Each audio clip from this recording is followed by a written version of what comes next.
J'étais enceinte d'exactement 39 semaines et 6 jours quand mon mari a soigneusement enjambé une flaque de mon liquide amniotique juste pour attraper sa toute nouvelle valise cabine de créateur. Il a jeté un billet de $50 froissé sur l'îlot de notre cuisine et m'a dit de prendre un Uber pour aller à l'hôpital parce que ses parents avaient réservé un voyage de luxe non remboursable aux Maldives. Je suis resté complètement silencieuse tandis que la porte d'entrée s'est refermée avec un déclic. Mais le lendemain, lorsqu'il m'a appelé dans un état de panique absolue depuis l'autre bout du monde, me suppliant de régler le désastre massif dans lequel il venait de se jeter, je lui ai adressé une seule phrase qui a brisé ses vacances parfaites. C'est le prix à payer. Je m'appelle Lorraine. J'ai 33 ans et je travaille comme comptable forensique senior pour un grand cabinet financier. Avant de vous raconter comment j'ai systématiquement démantelé la vie entière de mon mari depuis mon lit de convalescence à la maternité, faites-moi savoir depuis où vous me regardez dans les commentaires ci-dessous. S'il vous plaît, cliquez sur le bouton j'aime et abonnez-vous à la chaîne si vous croyez que le vrai karma finit toujours par recouvrer ses dettes. La douleur vive et aveuglante d'une contraction a déchiré mon abdomen avec la force d'un train de marchandises, me forçant à appuyer tout le poids de mon corps contre le bord en marbre froid de l'îlot de cuisine. J'ai agrippé le comptoir si fort que mes articulations en sont devenues blanches, essayant de me souvenir des techniques de respiration des cours d'accouchement auxquelles j'avais assisté complètement seul. La maison était plongée dans un silence de mort, à l'exception de ma respiration saccadée et du clic métallique distinct d'une poignée de valises que l'on étirait. Brandon, mon mari depuis 5 ans, est entré dans la cuisine vêtu de ses vêtements de voyage en lin sur mesure, l'air prêt pour une séance photo de magazine. Il s'est arrêté, regardant le parquet où mes os venaient de se rompre une minute plus tôt. Au lieu de se précipiter à mes côtés, au lieu de tout abandonner pour soutenir sa femme qui était visiblement en plein travail, il a simplement froncé les sourcils. Il a soulevé sa valise coûteuse bien au-dessus du sol, enjambant maladroitement la flaque pour ne pas abîmer les semelles de ses mocassins en cuir neuf. Il n'a pas demandé si j'allais bien ou si les contractions étaient rapprochées. Il a fouillé dans sa poche, en a sorti un billet de $50 froissé et l'a jeté négligemment sur le comptoir, à côté de mon sac d'hôpital déjà préparé. Je l'ai regardé à travers un brouillard d'agonie physique et d'incrédulité absolue. Mon esprit luttait pour assimiler ce qui se passait juste devant moi. Brandon a consulté sa lourde montre en or, un cadeau que sa mère lui avait acheté pour sa récente promotion en tant que directeur de projet immobilier. Il a poussé un long soupir dramatique, ressemblant plus à un homme contrarié par un trafic intense qu'à un père sur le point de rencontrer son premier-né. Il a prononcé ces mots suivants sans même prendre la peine de me regarder dans les yeux, « Tu vas t'en sortir, Lorraine. » Mes parents ont réservé ce voyage aux Maldives il y a 6 mois. C'est une offre unique, et les billets sont totalement non remboursables. Je ne peux pas simplement me désister et gâcher leurs vacances. Appelle juste un Uber pour t'emmener à l'hôpital. Il y aura des médecins et des infirmières là-bas pour tout gérer de toute façon. C'est littéralement leur travail. Mon père attend déjà dans l'allée et ma mère se plaint de rater nos boissons d'avant-vol dans le salon de l'aéroport. Je dois vraiment y aller. Je me rattraperai à mon retour dans 2 semaines. Il n'y avait aucune hésitation dans sa voix et absolument aucune excuse pour avoir abandonné sa femme et son enfant à naître. Heureusement, il a simplement pris ses lunettes de soleil, ajusté son col et m'a tourné le dos. La plupart des femmes auraient hurlé à plein poumon à ce moment-là.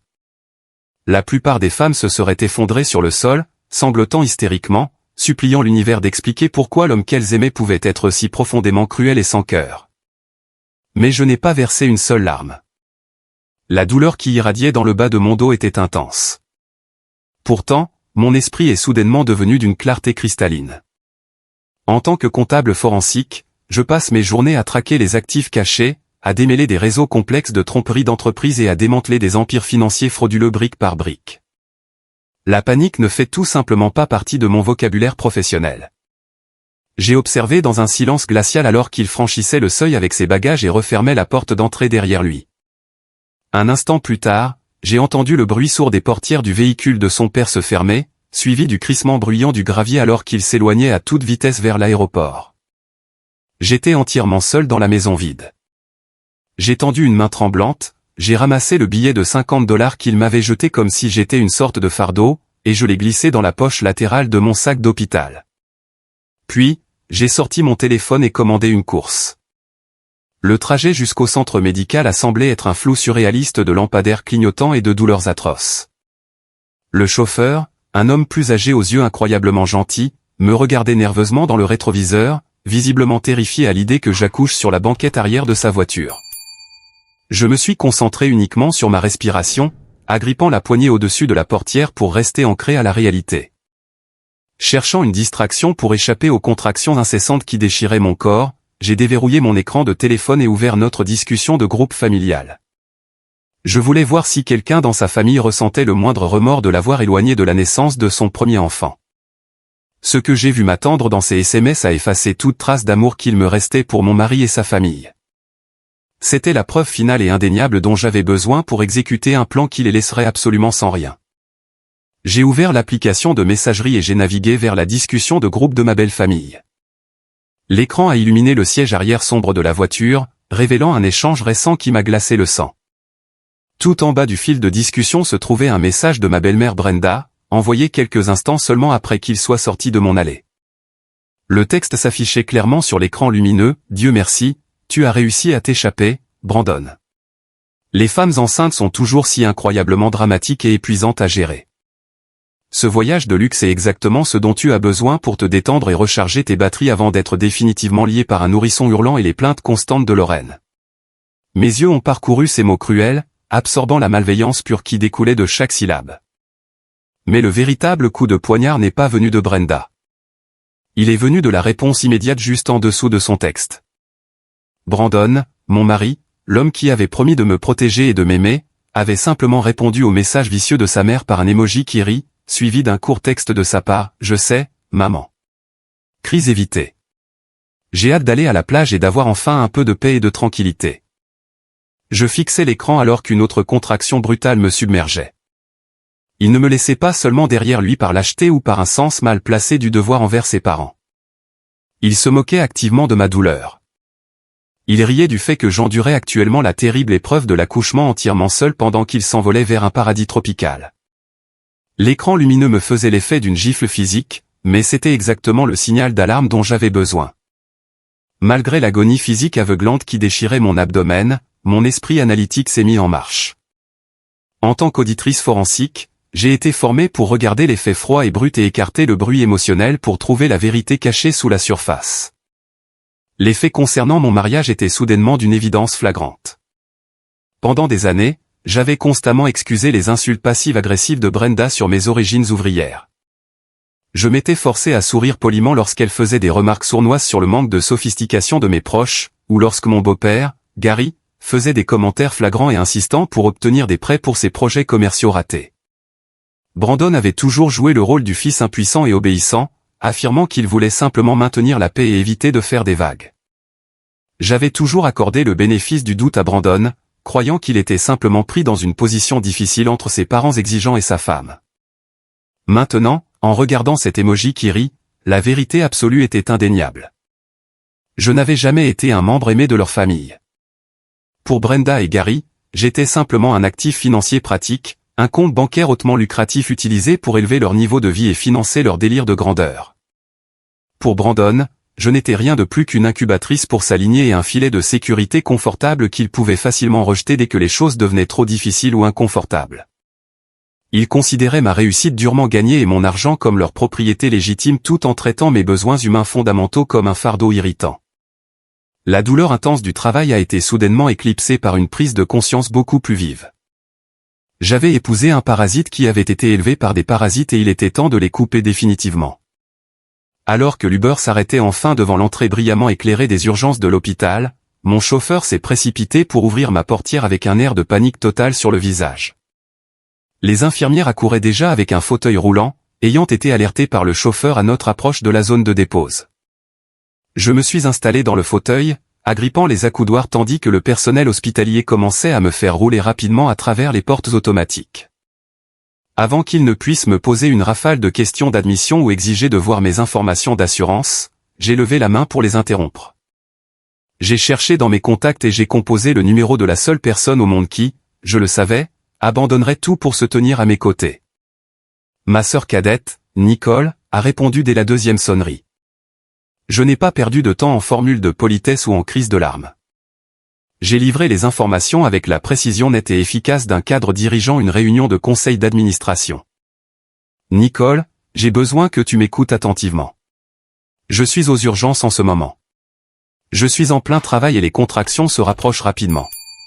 Brandon n'est pas là. Il a fait ses valises et est parti pour les Maldives avec Brenda et Gary il y a quelques minutes. J'ai besoin de toi et d'André ici immédiatement. Il y a eu un silence stupéfait à l'autre bout du fil, le temps que Nicole assimile l'audace inouïe de la trahison de mon mari. Puis j'ai entendu sa respiration se couper brusquement, suivie de la voix grave et grondante de son mari André à l'arrière-plan, demandant ce qui n'allait pas. André était un homme afro-américain imposant et incroyablement protecteur qui possédait une chaîne de garages automobiles très prospère à travers la ville. Lorsque nos parents étaient décédés des années auparavant, André avait pris les devants pour devenir le rempart féroce entre Nicole et le reste du monde. Il me traitait comme sa propre famille, et je savais que sa réaction à cette nouvelle serait explosive. J'entendais Nicole lui relayer rapidement les faits, suivi immédiatement d'une série de jurons furieux de sa part. « Nous sommes en route, Lorraine », a dit Nicole, la voix tremblante d'un mélange de choc et de rage protectrice. « Ne t'inquiète de rien d'autre. Nous serons là dans 20 minutes, et André a déjà pris ses clés. » J'ai raccroché le téléphone et remis ma carte d'identité à l'infirmière d'admission, me laissant enfin rouler dans le chaos brillamment éclairé du service de maternité. Les lignes de combat étaient tracées. Je m'étais à peine installé dans ma salle d'accouchement et j'avais à peine subi les premiers monitorings fétaux lorsque les doubles portes se sont ouvertes à la volée. Fidèle à sa parole, Nicole est arrivée en moins de 20 minutes, sprintant à travers les couloirs de l'hôpital avec un désespoir frénétique qui a immédiatement apporté une vague de réconfort à mon cœur isolé. Juste derrière elle se trouvait mon beau-frère, André.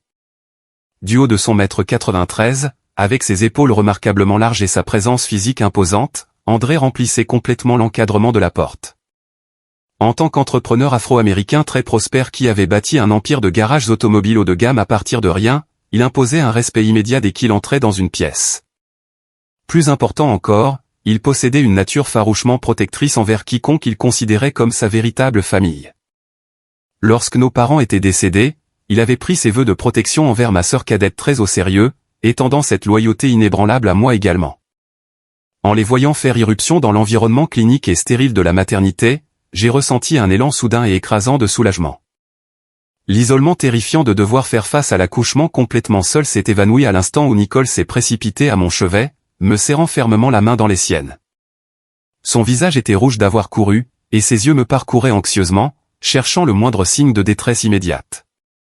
Derrière elle, André se tenait comme une forteresse impénétrable, surveillant le matériel médical et s'assurant que le personnel infirmier me traitait avec la plus grande priorité.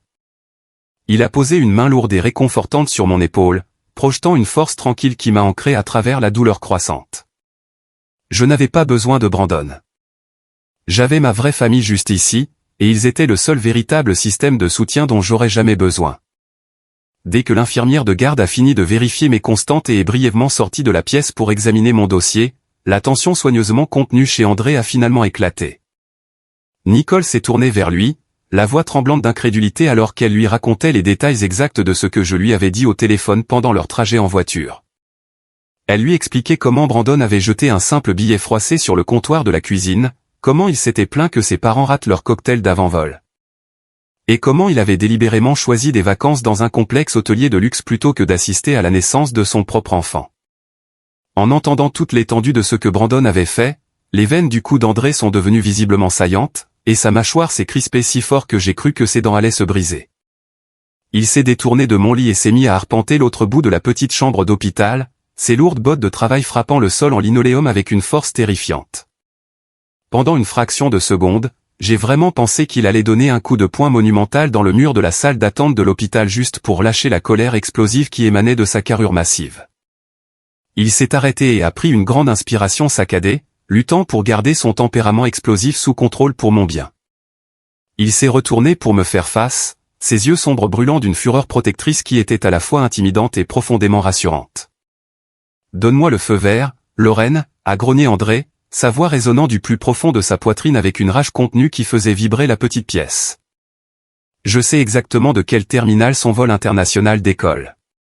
Je vais appeler mes contacts qui gèrent la sécurité à l'aéroport tout de suite. Je vais leur faire bloquer sa ligne d'embarquement et je vais y aller moi-même pour traîner son cul de lâche hors de ce tarmac. Je vais le ramener ici par son col de créateur pour qu'il puisse te faire face et affronter la honte absolue de ce qu'il a fait. Ne le laisse pas s'en tirer avec ce genre de trahison ultime. Donne-moi juste le feu vert et je te jure que je m'occupe de lui. Sa proposition était incroyablement tentante. L'idée que Brandon soit publiquement humilié et retiré de force de son escapade luxueuse devant ses parents arrogants offrait une lueur passagère d'immense satisfaction. L'image de Gary et Brenda regardant leur précieux garçon en or être traîné de force vers la réalité était incroyablement séduisante. Mais mon cerveau analytique est immédiatement intervenu, l'emportant sur le désir temporaire d'une confrontation physique bruyante et dramatique. J'ai lentement resserré ma prise absolument ferme sur les barrières métalliques froides du lit d'hôpital, m'ancrant contre une autre vague intense de douleur pelvienne très sévère. Mon visage était pâle sous l'effort physique du travail, mais mes yeux restaient entièrement aiguisés, concentrés et complètement exempts de larmes inutiles. J'ai regardé directement le regard furieux de my beau-frère. Non, André, ai-je dit d'un ton bas et d'un calme terrifiant qui a immédiatement capté toute son attention. Laisse-le monter à bord de ce vol. Laisse-le boire son champagne et laisse-le s'envoler aussi loin que possible. Plus il sera loin de cette ville, plus sa chute finale sera brutale. Je ne veux pas qu'on le traîne ici à coups de pied et de cris juste pour faire semblant qu'il en a quelque chose à faire de son fils. Je le veux entièrement bloqué là-bas. Je veux que sa ruine financière et personnelle soit un piège absolu et incontournable. André s'est arrêté, ses larges épaules se relâchant légèrement à mesure qu'il assimilait la froideur et le calcul de mes paroles. Il m'a regardé de près, reconnaissant le calme extrêmement dangereux d'une comptable forensique senior qui était déjà en train d'auditer mentalement et de démanteler l'existence entière de son ennemi. Il connaissait mes capacités professionnelles mieux que quiconque, et il comprenait exactement ce que mon ton impliquait. Je ne jouais pas à un jeu de vengeance mesquin. J'initiais une destruction systématique et totale de la réalité privilégiée de mon mari. Un sourire lent et respectueux s'est dessiné sur le visage d'André, remplaçant sa fureur explosive de tout à l'heure. Il a reconnu le changement dans mon attitude et a hoché la tête en signe de solidarité absolue et inébranlable. Tout ce dont tu as besoin, a-t-il déclaré, reculant pour reprendre sa position de gardien dévoué près de la lourde porte en bois. Je suis tout à fait prêt maintenant. Les 14 heures suivantes ont testé chaque limite physique et mentale que je possédais. Le travail est un marathon éprouvant et brutal dans les meilleures circonstances. Mais l'endurer sans l'homme qui a aidé à créer la vie en vous ajoute un poids psychologique profond à chaque contraction. Les murs blancs et stériles de la salle d'accouchement semblaient se rapprocher à mesure que le soleil se couchait puis se levait à nouveau, marquant le passage d'une lenteur agonising du temps. À travers tout cela, mon incroyable sœur Nicole n'a pas quitté mon chevet une seule seconde. Elle a essuyé la sueur froide de mon front avec un chiffon humide, m'a nourri de copeaux de glace lorsque ma gorge était complètement sèche, et a serré ma main si fort que ses propres articulations en sont devenues blanches. Elle murmurait des mots d'encouragement féroces et continus, étouffant le silence assourdissant laissé par mon mari absent. Juste à l'extérieur de la lourde porte de la salle d'accouchement, André se tenait en sentinelle de pierre absolue. Il gérait le personnel hospitalier avec sa présence physique imposante, s'assurant que les médecins et les infirmières répondaient à tous mes besoins médicaux sans délai. Chaque fois que j'ouvrais les yeux entre les vagues aveuglantes de douleur, je pouvais voir sa grande et large silhouette arpenter le couloir ou entrer pour tendre de l'eau fraîche à Nicole. Il me protégeait de l'environnement chaotique et animé de l'hôpital, veillant à ce que je me sente entièrement en sécurité et protégé. L'absence physique de Brandon était complètement éclipsée par l'amour écrasant et indéniable de la vraie famille qui s'était réellement déplacée pour moi. Enfin, après 14 heures d'épuisement physique pur et de poussées incessantes, les néons blafards de la pièce se sont éclairés, et le cri aigu et perçant de mon fils nouveau-né a résonné bruyamment dans le service de maternité. Le médecin a posé son corps chaud et fragile directement sur ma poitrine, et le temps s'est simplement arrêté. Il était en parfaite santé, magnifiquement minuscule et entièrement à moi. Les larmes que j'avais obstinément refusé de verser sur le départ lâche de mon mari ont coulé librement, tombant doucement dans les cheveux fins et sombres de mon magnifique petit garçon. Alors que le personnel médical finissait tranquillement les vérifications requises et libérait lentement la pièce, la transformant en un sanctuaire d'une paix profonde, les bruits de machines chaotiques se sont estompés à l'arrière-plan, ne laissant que les bruits doux et rythmés de la respiration de mon fils contre ma clavicule. L'espace était remarquablement calme et rempli de l'amour absolu et inconditionnel de ma vraie famille. Nicole s'est assise sur le bord de mon lit d'hôpital, caressant doucement les petits doigts du bébé tandis qu'André se tenait au pied du matelas, nous regardant avec un sourire fier et farouchement protecteur. Il n'y avait pas de stress, pas de remarques passives-agressives de ma belle famille arrogante, et pas d'affection artificielle et performative de la part de Brandon. C'était juste une connexion pure et honnête. Mais malgré l'incroyable chaleur de ce moment, un sentiment de lourdeur et de finalité flottait dans l'air. André a sorti son téléphone de la poche de sa veste, son expression devenant complètement solennelle. Il m'a regardé et m'a silencieusement demandé la permission de faire une dernière tentative.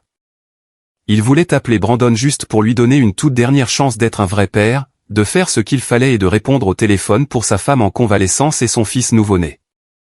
J'ai hoché la tête lentement, épuisé. André s'est approché de la grande fenêtre donnant sur les rues animées de la ville et a composé le numéro. La chambre d'hôpital était si incroyablement calme que je pouvais entendre la tonalité lointaine à travers le haut-parleur du téléphone. Ça a sonné une fois, 2 fois, 3 fois, puis a basculé brusquement sur le système de messagerie vocale automatisée. Brandon avait manifestement activé son itinérance internationale, mais avait activement choisi de rejeter l'appel entrant d'un glissement de doigts. André a coupé agressivement la connexion, sa mâchoire se contractant, et a glissé l'appareil dans sa poche sans dire un seul mot. Il n'avait pas besoin de parler. Le rejet était incroyablement fort, limpide et totalement délibéré. Brandon avait absolument fait son choix ultime, donnant la priorité de manière permanente à des vacances de luxe égoïste plutôt qu'aux toutes premières heures précieuses de la vie de son unique enfant. Exactement 1 heure plus tard, le bourdonnement strident d'une notification de réseau social a brisé la tranquillité durement acquise de la chambre d'hôpital. Mon téléphone s'est illuminé sur la table de chevet, attirant immédiatement mon attention. Je me suis penché prudemment, soutenant mon fils endormi d'un bras, et j'ai pris l'appareil. C'était une notification Facebook m'alertant d'une nouvelle publication de Brandon. J'ai tapoté l'écran et j'ai senti le reste de chaleur dans mon corps se transformer instantanément en glace. Là, affiché en haute définition, se trouvait un selfie brillamment éclairé et géolocalisé pris dans un salon de plage exclusif aux Maldives. Brandon était au premier plan, portant des lunettes de soleil de créateur et tenant une énorme margarita givrée. De chaque côté de lui se tenaient Brenda et Gary, levant leur propre verre de cocktail vers l'objectif avec de larges sourires insouciants. L'océan turquoise immaculé et étincelant s'étendait magnifiquement derrière eux, se moquant des murs stériles de ma chambre de convalescence. La légende sous la photo était un chef-d'œuvre de cruauté narcissique. On pouvait y lire « Bien arrivé au paradis ». Hâte de déconnecter et de me détendre pendant les 2 prochaines semaines. Est-ce que le bébé est déjà arrivé? Je fixais l'écran lumineux, relisant les mots encore et encore. Il n'a pas demandé comment j'allais. Il ne se souciait pas du traumatisme physique éprouvant que je venais d'endurer. Il a traité la naissance de son propre fils de chair et de sang comme un détail mineur et gênant, complètement relégué à la toute fin d'une frime publique de vacances de luxe. J'ai regardé les visages souriants de ces personnes qui avaient exploité mes finances et bafoué mon existence pendant des années. Toute trace de chagrin a complètement disparu de mon cœur, remplacée par une clarté froide et calculée. J'ai appuyé sur le bouton d'alimentation latérale et j'ai verrouillé mon téléphone de manière sécurisée, le rejetant sur la petite table. Le temps du chagrin, des pleurs et du rôle de victime était officiellement révolu pour toujours. L'opération financière systématique visant à détruire totalement sa vie privilégiée venait officiellement de commencer. À exactement 6 heures ce matin, la lumière pâle de l'aube filtrait à travers les stores horizontaux de la chambre de convalescence de l'hôpital.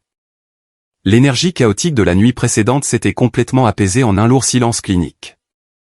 Mon fils nouveau-né reposait paisiblement dans son berceau en plastique transparent, emmailloté étroitement dans une couverture, sa petite poitrine s'élevant et s'abaissant selon un rythme régulier et apaisant. Je me suis assise bien droite dans mon lit d'hôpital, ignorant la vive douleur de ma convalescence physique. Nicole dormait dans le fauteuil incliné en vinyle inconfortable dans le coin de la pièce, une fine couverture d'hôpital remontée jusqu'au menton. André était sorti 1 heure plus tôt pour aller voir ses garages automobiles et nous rapporter du café correct et un petit déjeuner chaud. J'ai pris une profonde inspiration stabilisatrice et j'ai regardé ma sœur. Nicole, ai-je dit doucement, brisant le calme tranquille de la pièce. Elle a bougé immédiatement, se frottant les yeux et se redressant avec une expression inquiète. Qu'est-ce qu'il y a, Lorraine? Tu as mal? Tu as besoin de l'infirmière? J'ai secoué la tête et j'ai désigné le grand sac cabas en cuir posé contre le mur. Non, je me sens parfaitement bien. J'ai juste besoin que tu me donnes mon ordinateur portable de travail qui est dans ce sac. Elle m'a regardé avec une profonde confusion, se demandant visiblement pourquoi une femme qui avait accouché il y a moins de 12 heures voulait regarder un écran d'ordinateur. Je vais juste m'occuper de la compte de l'hôpital pour que nous n'ayons pas à gérer le service de facturation plus tard, ai-je expliqué en offrant un sourire rassurant. Elle a hoché la tête, a récupéré le lourd ordinateur portable argenté et l'a posé délicatement sur mes genoux. J'ai ouvert l'ordinateur portable et j'ai regardé le logo lumineux familier éclairer mon visage. En tant que comptable forensique senior pour l'un des plus grands cabinets financiers du pays, traquer les actifs cachés et exposer les fraudes d'entreprise est mon quotidien. Je passe toute ma vie professionnelle à traquer des cadres qui pensent pouvoir être plus malins que le système bancaire en déplaçant des millions à travers des sociétés écrans et de faux comptes de fournisseurs. Je traque chaque chiffre, chaque frais caché et chaque transfert crypté avec une précision impitoyable. Mon cerveau est programmé pour remarquer les anomalies que les gens ordinaires manquent complètement. Je me suis connecté à notre portail bancaire principal, saisissant les identifiants de sécurité pour accéder au compte d'épargne joint que Brandon et moi partagions. Nous avions passé les 2 dernières années à alimenter activement ce compte spécifique, réduisant nos dépenses personnelles pour nous assurer de disposer d'un solide filet de sécurité financière pour notre enfant. Nous l'appelions notre fonds de maternité. Il était conçu pour couvrir la compte de l'hôpital, les franchises médicales non remboursées, la rénovation de la chambre de bébé et une année complète de congé de maternité non payé pour que je puisse rester à la maison avec notre bébé. La dernière fois que j'avais vérifié le solde, il y avait exactement un mois, nous avions réussi à économiser 85 000 $. J'ai cliqué sur la demande d'authentification sur mon téléphone, et le tableau de bord s'est instantanément chargé sur mon écran.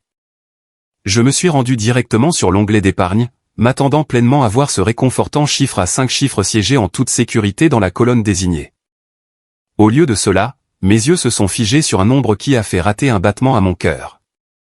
Le solde affiché en caractères gras noirs était d'exactement 42,15 $. J'ai cligné des yeux vigoureusement, supposant que le réseau de l'hôpital buguait ou que l'application bancaire avait expiré et chargé un écran d'erreur. J'ai rafraîchi manuellement le navigateur, vidé le cache et me suis reconnecté au portail sécurisé. L'écran s'est chargé à nouveau, affichant le même chiffre horrifiant, 42,15 $.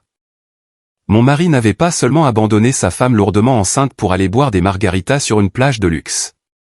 Il avait entièrement vidé la sécurité financière que nous avions bâtie pour notre fils nouveau-né, nous laissant absolument sans rien pour payer les factures médicales imminentes. Une vague de froide adrénaline a traversé mes veines, effaçant complètement toute fatigue physique résiduelle de l'accouchement. Il pensait pouvoir voler une auditrice forensique. Mes doigts ont commencé à voler sur le clavier de l'ordinateur portable avec une vitesse terrifiante et une précision absolue.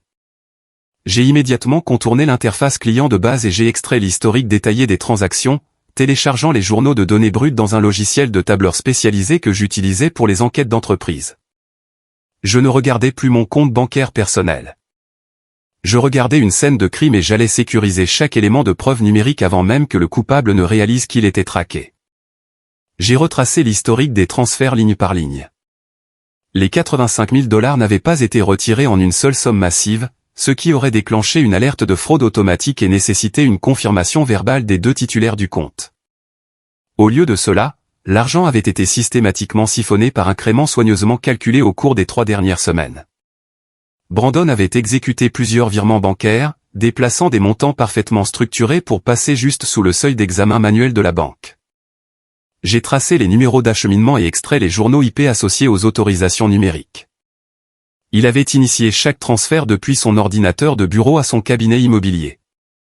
Mais l'argent n'est pas allé sur son compte chèque personnel ou vers une agence de voyage nationale pour payer ses vacances de luxe.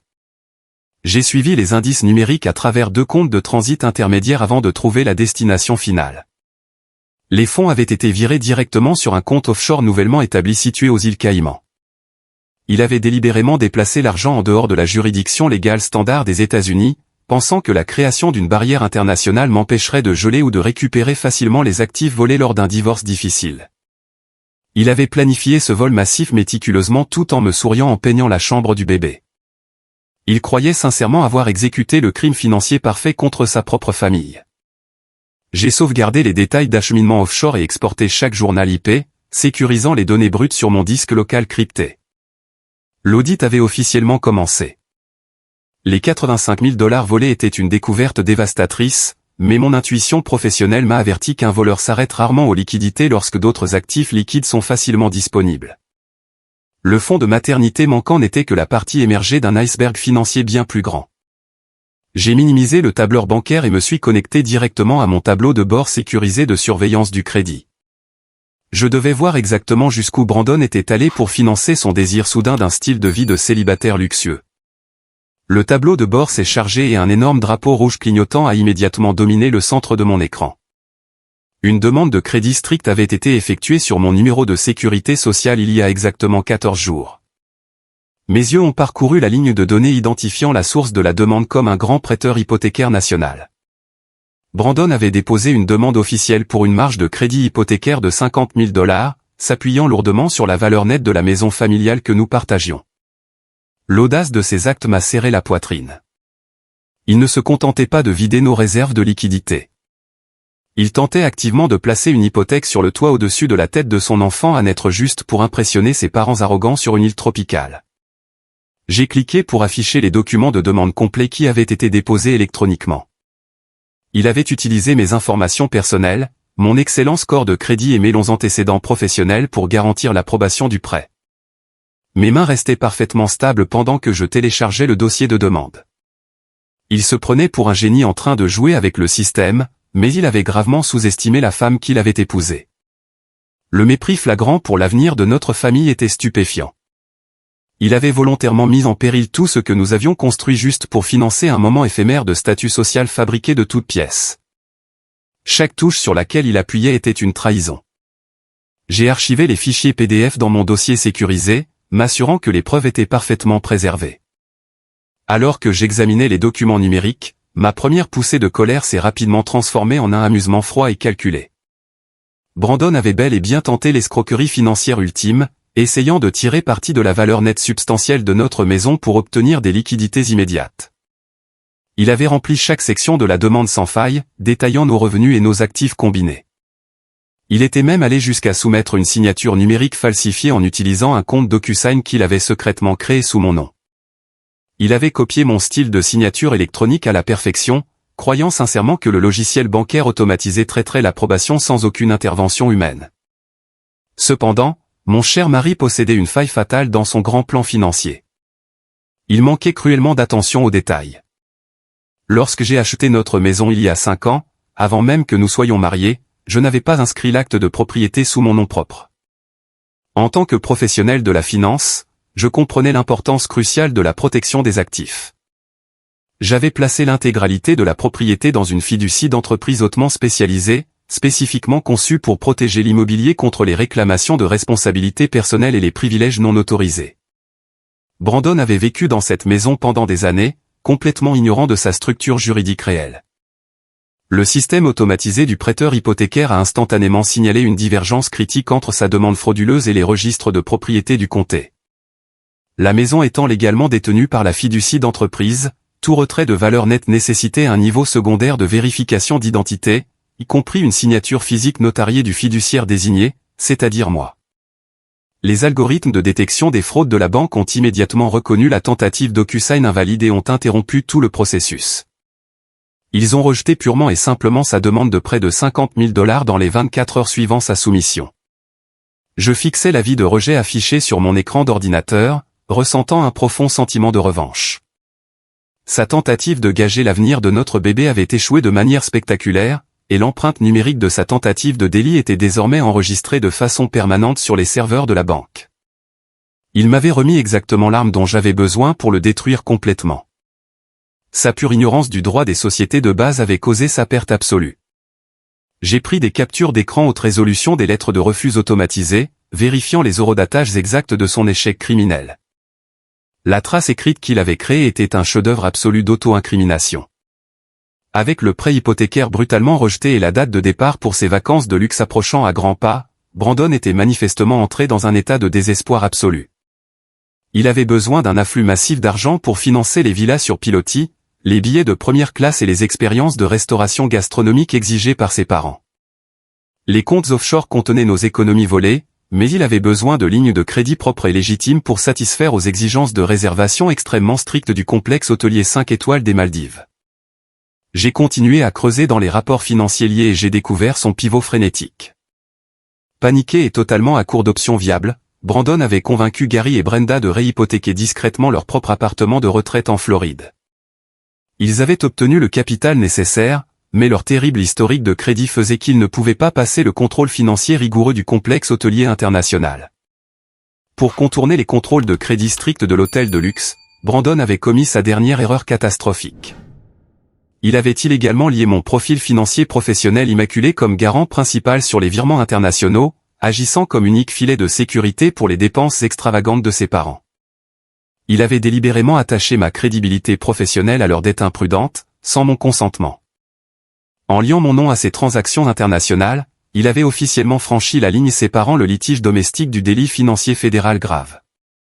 J'ai enregistré le dernier lot de reçus de virements bancaires sur mon disque crypté. Le puzzle était complet et mon piège était totalement en place. L'arrogance stupéfiante requise pour exécuter cette manœuvre dépassait l'entendement. Il avait sincèrement supposé que je ne découvrirais jamais ce lien non autorisé ou que j'absorberais simplement la responsabilité financière pour éviter un scandale public. Il avait troqué la sécurité de ma famille contre quelques instants éphémères de paradis fabriqués. Il n'avait absolument aucune idée que mon silence n'était pas de la soumission. C'était le calme avant son exécution absolue. J'ai fermé le portail bancaire et j'ai immédiatement établi une connexion à distance sécurisée vers la baie de serveur principale que nous gardions dans notre sous-sol à la maison. Brandon s'est toujours pris pour quelqu'un de doué en technologie parce qu'il savait configurer un réseau sans fil de base, mais il n'avait absolument aucune idée de l'architecture profonde des systèmes. Il croyait honnêtement que déplacer un fichier vers la corbeille virtuelle et cliquer sur « Vider » l'effaçait à jamais du disque dur physique. En tant qu'auditrice forensique, je navigue quotidiennement dans des environnements de données détruites, et récupérer ces fichiers superficiellement supprimés m'a pris moins de 3 minutes. J'ai lancé un script de récupération rapide ciblant son profil d'utilisateur spécifique et j'ai contourné son mot de passe alphanumérique ridiculement simple. Dès la première tentative, un dossier caché étiqueté simplement « Mise à jour familiale » est apparu sur mon écran, contenant des centaines d'échanges de mails fortement cryptés datant de plus de 2 ans. J'ai lancé un protocole de décryptage par force brute, regardant la barre de progression grimper régulièrement pendant que je berçais mon fils endormi contre ma poitrine. Lorsque le cryptage a finalement cédé et que les messages en texte clair ont rempli mon écran, la toxicité pure du contenu m'a donné physiquement la nausée. Je lisais une chronologie méticuleusement documentée d'une haine pure dirigée entièrement contre moi. Les emails entre mon mari et sa mère n'étaient pas des nouvelles de famille informelles ou des conversations normales sur les plans du week-end. C'étaient des discussions hautement stratégiques et calculées, axées exclusivement sur mes revenus, mes actifs et mes prétendus défauts. Brenda parlait de moi avec un niveau de venin profondément troublant, critiquant tout, de mon ambition professionnelle à ma relation avec Nicole et André. Elle se moquait de mes origines ouvrières, qualifiant ma réussite professionnelle de coup de chance temporaire sur lequel Brandon devait rapidement capitaliser. Lire ces mots donnait l'impression de plonger le regard dans un puits sombre et pollué. Elle ne me considérait pas comme sa belle-fille, ni même comme un être humain. J'étais un obstacle, un tremplin et une ressource à exploiter agressivement pour le bénéfice de sa propre lignée. Le volume de correspondance dédié au suivi de mes primes et de mes options d'achat d'actions prouvait qu'il s'agissait d'une embuscade financière coordonnée à long terme. En faisant défiler plus bas la boîte de réception récupérée, le motif sous-jacent du vol massif de 85 000 $ est devenu d'une clarté glaçante. Brenda ne se contentait pas d'offrir des conseils maternels non sollicités. Elle coachait activement mon mari sur la façon de commettre un espionnage financier au sein de notre mariage. J'ai ouvert un fil de discussion daté de quelques jours seulement après l'annonce de ma grossesse, et le texte était absolument accablant. Brenda avait écrit un long paragraphe manipulateur ciblant spécifiquement les insécurités profondément ancrées de Brandon concernant sa carrière et sa masculinité. « Elle gagne beaucoup plus d'argent que toi, Brandon », écrivait-elle, ces mots dégoulinant d'un encouragement toxique. Tu dois te montrer intelligent et sécuriser ta part légitime de cette richesse avant que ce nouveau bébé n'arrive et qu'elle n'essaie d'utiliser son levier financier contre toi. Elle va absolument essayer de te contrôler dès qu'elle sera mère. Tu dois siphonner cet argent discrètement et canaliser les fonds pour rembourser les dettes de Kevin avant que les créanciers ne lui reprennent sa voiture. Kevin est le frère cadet de Brandon et un joueur compulsif notoirement téméraire qui a passé toute sa vie adulte à rebondir d'un désastre financier à l'autre. Gary et Brenda l'avaient constamment renfloué, ruinant leur propre crédit au passage. Je réalisais maintenant qu'ils avaient réussi à laver le cerveau de Brandon en lui faisant croire que voler le fonds de sécurité de son propre enfant à naître pour sauver son frère dégénéré était en quelque sorte un acte noble de loyauté familiale. Brenda avait magistralement déformé le récit, décrivant ma réussite durement gagnée comme une menace directe pour la virilité de Brandon. Elle l'avait convaincu que cacher des actifs n'était pas un vol, mais plutôt une manœuvre défensive nécessaire contre une épouse dominatrice. Cette manipulation absolue était taillée sur mesure pour son ego démesuré et son besoin désespéré d'approbation maternelle qu'il avait poursuivi toute sa vie. Il était prêt à sacrifier la stabilité financière de sa propre nouvelle famille pour jouer les héros pour un frère qui allait littéralement rejouer cet argent au jeu avant la fin du mois. Le coup le plus dévastateur est venu lorsque j'ai ouvert la réponse directe de Brandon aux exigences de sa mère. Il n'y avait aucune hésitation dans sa réponse, aucun conflit moral, et certainement aucun souci pour mon bien-être ou l'avenir de son fils. Il avait pleinement adhéré au plan criminel avec une arrogance enthousiaste. J'ai fixé l'écran alors que sa trahison se matérialisait en texte noir brut, « Ne t'inquiète pas, maman. J'ai déjà mis les 85 000 $ en sécurité, hors de sa portée. Nous utiliserons la nouvelle ligne de crédit hypothécaire pour financer l'intégralité des vacances aux Maldives pour toi et papa. Lorraine ne remarquera absolument rien avant bien après la fin de son congé de maternité.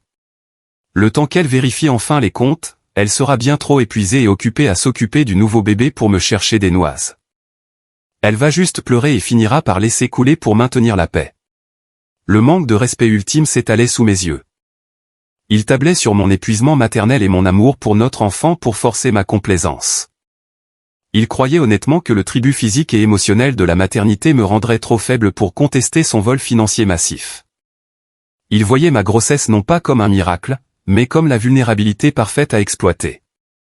Il supposait que je privilégierais l'harmonie familiale plutôt que de chercher justice pour ses crimes. Il s'était trompé. J'ai fermé l'application de messagerie et sécurisé les fichiers décryptés dans un dossier numérique stérile et inviolable qui tiendrait devant n'importe quel tribunal. Ma collecte de preuves était désormais entièrement blindée et absolue. Le piège était tendu, et il s'y engouffrait avec empressement. J'ai fermé le lourd couvercle argenté de mon ordinateur portable d'un coup sec, scellant ainsi le cercueil numérique de mon mariage. Le léger clic du mécanisme a résonné bruyamment dans la chambre de convalescence silencieuse, signalant la fin absolue de ma tolérance. J'ai détourné mon attention des écrans lumineux et j'ai posé mon regard sur la petite vie fragile qui reposait contre ma poitrine. Mon fils dormait toujours profondément, ignorant tout du gigantesque ouragan financier et émotionnel qui tourbillonnait autour de son tout premier jour sur Terre. Il avait l'air si incroyablement innocent, emmailloté dans sa couverture d'hôpital, ses petits doigts repliés en poing lâche. Alors que j'effleurais sa joue incroyablement douce du pouce, un instinct de protection féroce et profond a envahi mes veines, remplaçant entièrement le chagrin résiduel ou l'épuisement postpartum. J'ai formulé un vœu silencieux et incassable envers lui, là, à cet instant précis. J'ai promis à mon fils nouveau-né que personne ne le considérerait plus jamais comme un inconvénient ou n'utiliserait sa sécurité pour sa propre cupidité égoïste. Je lui ai promis que le cycle toxique et manipulateur créé par Brenda et perpétué par Brandon s'arrêtait définitivement avec moi. Ils avaient sincèrement cru que donner naissance à un enfant me rendrait douce, vulnérable et facile à contrôler. Ils avaient gravement fait fausse route.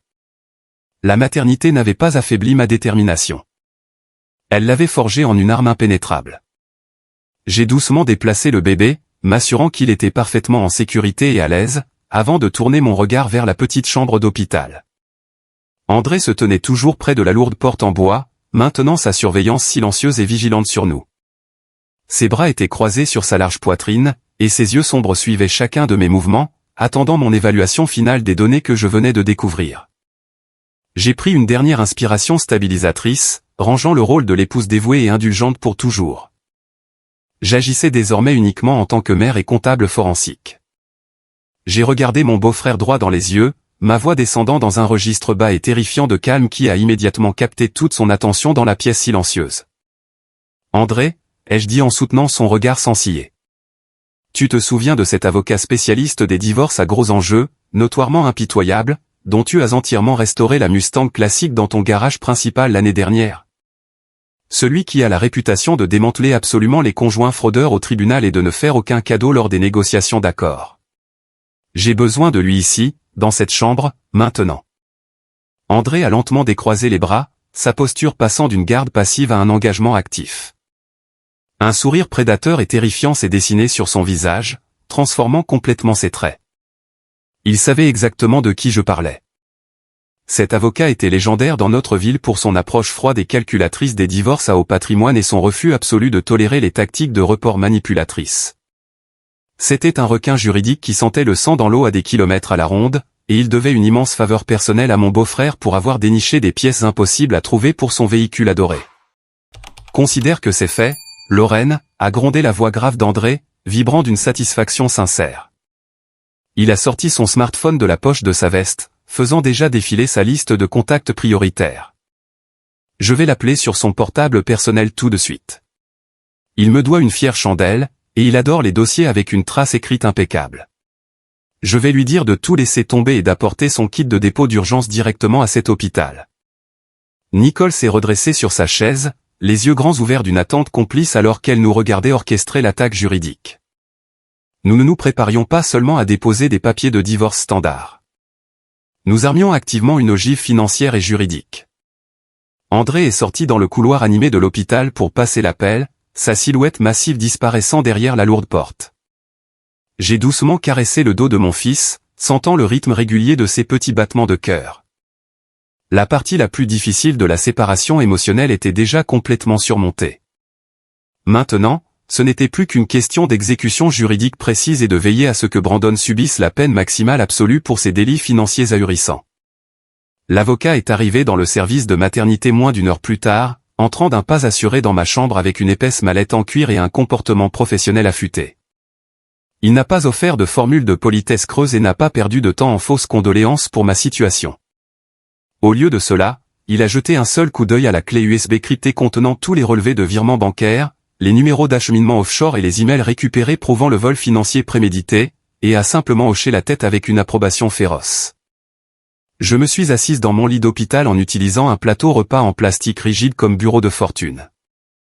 Avec une certitude absolue et inébranlable, j'ai apposé ma signature sur les premiers documents de divorce, mettant officiellement fin à mon union avec un lâche. Ensuite, j'ai signé les ordonnances de garde d'urgence, garantissant que Brandon n'aurait absolument aucun droit légal de prendre des décisions concernant notre fils nouveau-né. Enfin, mon stylo a glissé sur le document le plus critique de tous, une ordonnance d'interdiction financière complète qui le bloquait légalement de tout actif domestique restant. L'avocat a soigneusement rangé les documents signés dans sa mallette en cuir, refermant les verrous en laiton avec un clic satisfaisant. Il a promis de tout déposer auprès du juge des affaires familiales à la seconde même où les portes du tribunal s'ouvriraient le lendemain matin. Je l'ai arrêté juste au moment où il se tournait vers la sortie, levant la main pour suspendre son départ. Attendez pour la signification réelle de ces documents, ai-je ordonné, ma voix ferme et totalement exempte d'émotion. Ne lui signifiez rien d'officiel avant que je ne vous donne le feu vert explicite. Je veux qu'il subisse de plein fouet ses conséquences au moment exact où il se croira le plus intouchable. L'avocat a souri, reconnaissant la pertinence tactique d'une frappe différée. Il a accepté de garder les documents parfaitement prêts à mon signal. J'avais d'abord quelques appels téléphoniques cruciaux à passer. J'ai pris mon téléphone sur la table de chevet et j'ai composé un numéro direct non répertorié que je connaissais par cœur. Il appartenait au directeur régional d'Apex Bank, un homme dont je vérifiais personnellement les comptes d'entreprises massifs à chaque trimestre financier. Il a répondu dès la deuxième sonnerie, sa voix adoptant le ton détendu de quelqu'un qui s'attend à prendre des nouvelles d'une collègue. J'ai totalement passé les politesses, adoptant instantanément le ton sec et autoritaire que j'utilisais lors des examens financiers à enjeux élevés. Je l'ai informé que je signalais officiellement un cas grave et flagrant d'usurpation d'identité et de fraude bancaire intentionnelle impliquant mes identifiants personnels. J'ai détaillé précisément comment mon mari avait systématiquement vidé 85 000 $ de notre épargne maternité commune et les avait illicitement acheminés par des comptes de transit vers un compte écran offshore. Puis j'ai lâché la preuve la plus lourde, résumant sa tentative ratée de demande de marge de crédit hypothécaire de 50 000 $ et sa manœuvre désespérée qui avait suivi. J'ai expliqué précisément comment Brandon avait contourné les contrôles de crédit de l'hôtellerie internationale en rattachant malicieusement mon profil financier professionnel impeccable comme garant principal sur les virements bancaires utilisés pour réhypothéquer l'appartement en Floride de ses parents. J'ai insisté sur le fait qu'il avait exécuté ces transactions entièrement à mon insu, sans mon autorisation et sans ma présence physique. Le directeur régional est resté complètement silencieux à l'autre bout du fil, assimilant l'ampleur stupéfiante de ces mouvements financiers non autorisés. Il connaissait ma réputation irréprochable de précision absolue et a compris immédiatement que je possédais les reçus numériques exacts pour appuyer chacune de mes affirmations. Le ton détendu a disparu de sa voix, entièrement remplacé par l'efficacité froide et urgente d'un cadre bancaire supérieur confronté à une brèche majeure. Il m'a demandé de confirmer verbalement mon identité et mon code de sécurité pour l'enregistrement officiel. Je me suis exécuté sans la moindre hésitation, lui donnant l'autorisation verbale d'initier la destruction absolue de l'existence financière de Brandon. Le directeur de la banque n'a pas perdu une seule seconde. Tout en me gardant sur la ligne sécurisée, il a immédiatement contourné les protocoles standards du service client et a directement déclenché une alerte de fraude fédérale de niveau 1 sur l'ensemble de leur réseau bancaire. Les rouages numériques de l'institution financière ont commencé à tourner avec une vitesse terrifiante, verrouillant définitivement chaque actif lié au nom de mon mari. Les comptes chèques principaux de Brandon, son épargne personnelle et toutes ses cartes de crédit haut de gamme ont été gelées instantanément, les transformant en morceaux de plastique morts et absolument inutiles. Les comptes joints que nous partagions auparavant ont été entièrement restreints, empêchant tout autre retrait tout en préservant la preuve numérique précise de son vol antérieur. Mais le véritable chef-d'œuvre de ce verrouillage financier s'est étendu bien au-delà de nos agences domestiques locales. Brandon ayant utilisé les fonds illicitement garantis pour payer des vacances extravagantes à l'étranger, le directeur a intensifié la réponse en activant les protocoles bancaires internationaux. Les virements massifs que Brandon avait envoyés au complexe hôtelier de luxe aux Maldives pour réserver les villas sur pilotis et couvrir leurs frais annexes exorbitants ont été immédiatement signalés comme des transactions hautement frauduleuses. Le réseau bancaire mondial a fonctionné avec une efficacité redoutable, initiant un arrêt brutal des compensations internationales en attente. Les fonds que le complexe de luxe pensait être en cours de traitement sécurisé ont été brusquement annulés et bloqués sur un compte d'attente sécurisé en attente d'une enquête criminelle complète. Le service comptable du complexe recevrait la notification automatique de l'annulation des paiements lors de son audit nocturne de routine, qui approchait rapidement dans son fuseau horaire. Brandon était actuellement assis sur une plage de sable blanc immaculé, complètement inconscient du fait que son alimentation financière venait d'être entièrement coupée. Il n'avait plus aucun accès à de l'argent liquide, plus aucune carte de crédit fonctionnelle et aucune possibilité de payer pour les vacances obscènement chères qu'il avait volées pour impressionner ses parents arrogants. Le filet de sécurité qu'il pensait avoir si intelligemment construit à partir de ma crédibilité professionnelle durement gagnée s'était entièrement dissous, le laissant complètement exposé et incroyablement vulnérable dans un pays étranger.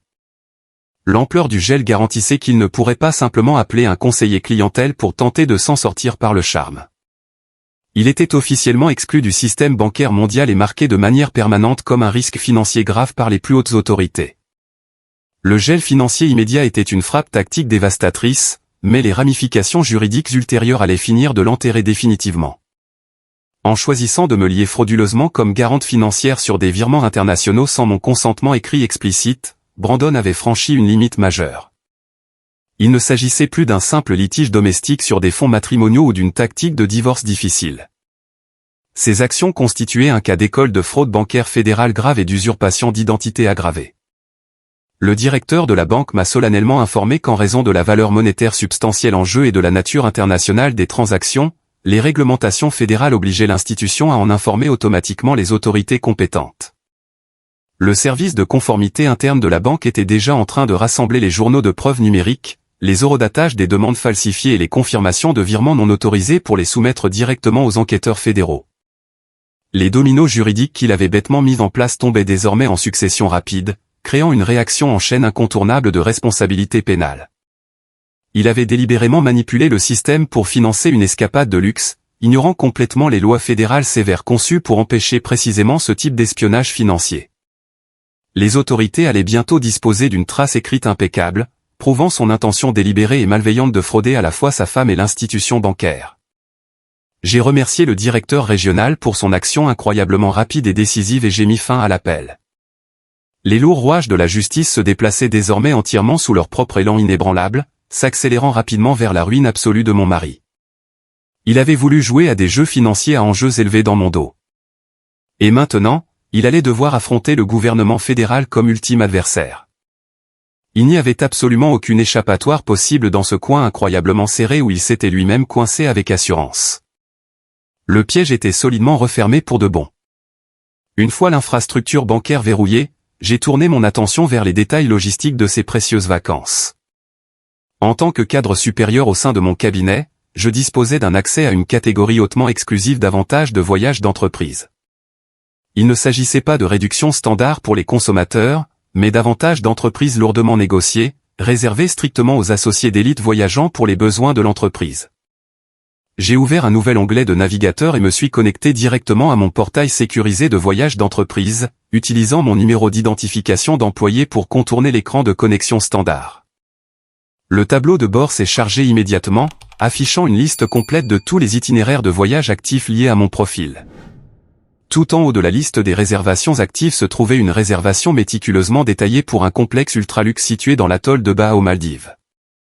J'ai cliqué sur le numéro de confirmation pour afficher le détail de la facturation, et l'audace de sa manœuvre logistique m'a crispé la mâchoire. Brandon avait complètement contourné les sites de réservation publique et s'était intentionnellement connecté à mon portail d'entreprise pour obtenir une réduction d'employés incroyablement lucrative. Il avait spécifiquement réservé leur villa présidentielle sur pilotis la plus chère, une propriété massive qui commandait normalement un tarif exorbitant de $2000 par nuit. En appliquant illicitement mon code d'entreprise exécutif, il avait réussi à réduire le tarif journalier de la chambre d'un impressionnant 40%, rendant l'extravagance de luxe presque gérable pour ses parents arrogants. Cependant, obtenir le tarif journalier réduit n'était que la première partie de son escroquerie. Pour finaliser la réservation internationale, le complexe hôtelier de luxe exigeait un dépôt de garantie exceptionnellement élevé pour couvrir les éventuels dommages et les frais de service de chambre de qualité supérieure.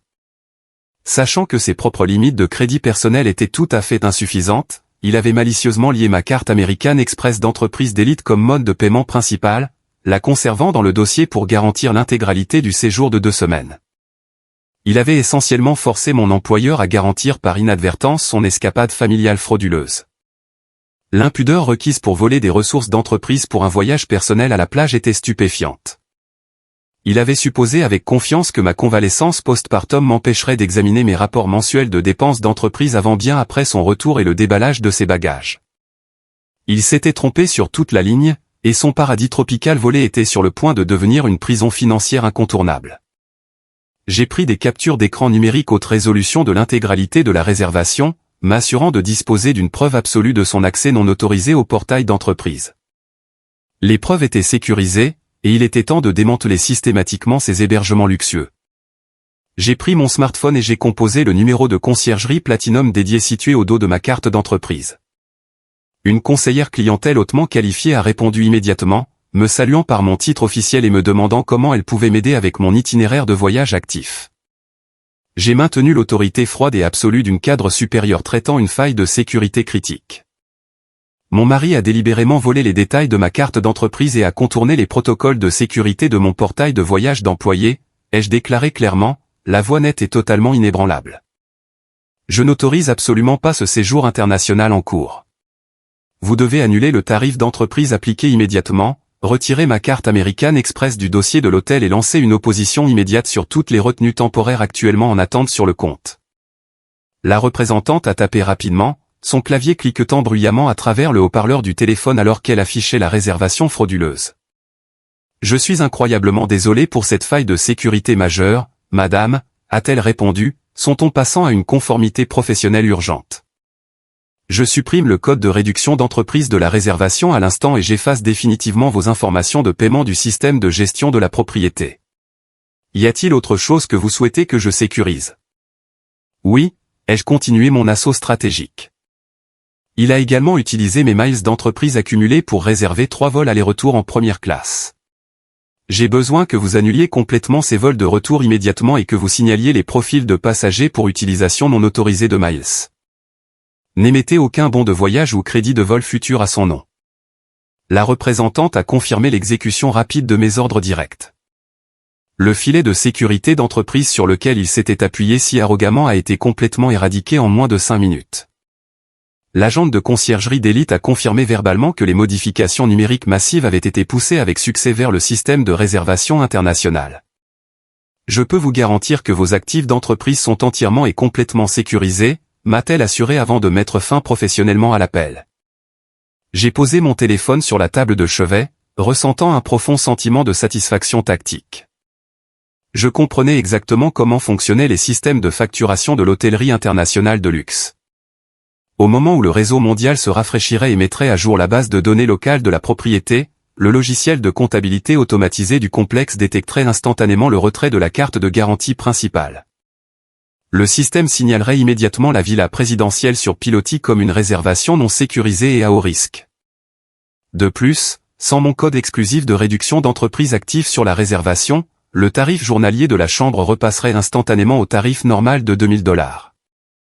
La direction de l'hôtel serait automatiquement alertée de la divergence de facturation majeure, et elle exigerait rapidement un paiement complet immédiat en espèces ou la présentation d'une nouvelle carte de crédit valide pour couvrir le solde exceptionnel. Brandon serait confronté de force par la direction stricte du complexe à la seconde même où l'audit nocturne achèverait son cycle. Il leur tendrait avec confiance ses cartes de crédit personnel, s'attendant à ce qu'elles couvrent les frais exorbitants. Il n'avait absolument aucune idée que chaque morceau de plastique dans son portefeuille en cuir coûteux avait déjà été définitivement gelé par l'alerte de fraude fédérale que j'avais lancée plus tôt. Il ne posséderait absolument aucun moyen de payer pour la chambre incroyablement luxueuse qu'il occupait actuellement. Le piège que j'avais méticuleusement construit était désormais solidement refermé, le bloquant lui et ses parents arrogants sur une petite île isolée avec absolument aucune ressource financière et des billets de retour complètement invalides. Alors que j'étais assise dans la chambre d'hôpital silencieuse, calculant le moment exact où sa ruine financière se concrétiserait, mon téléphone personnel a vibré, signalant un SMS entrant.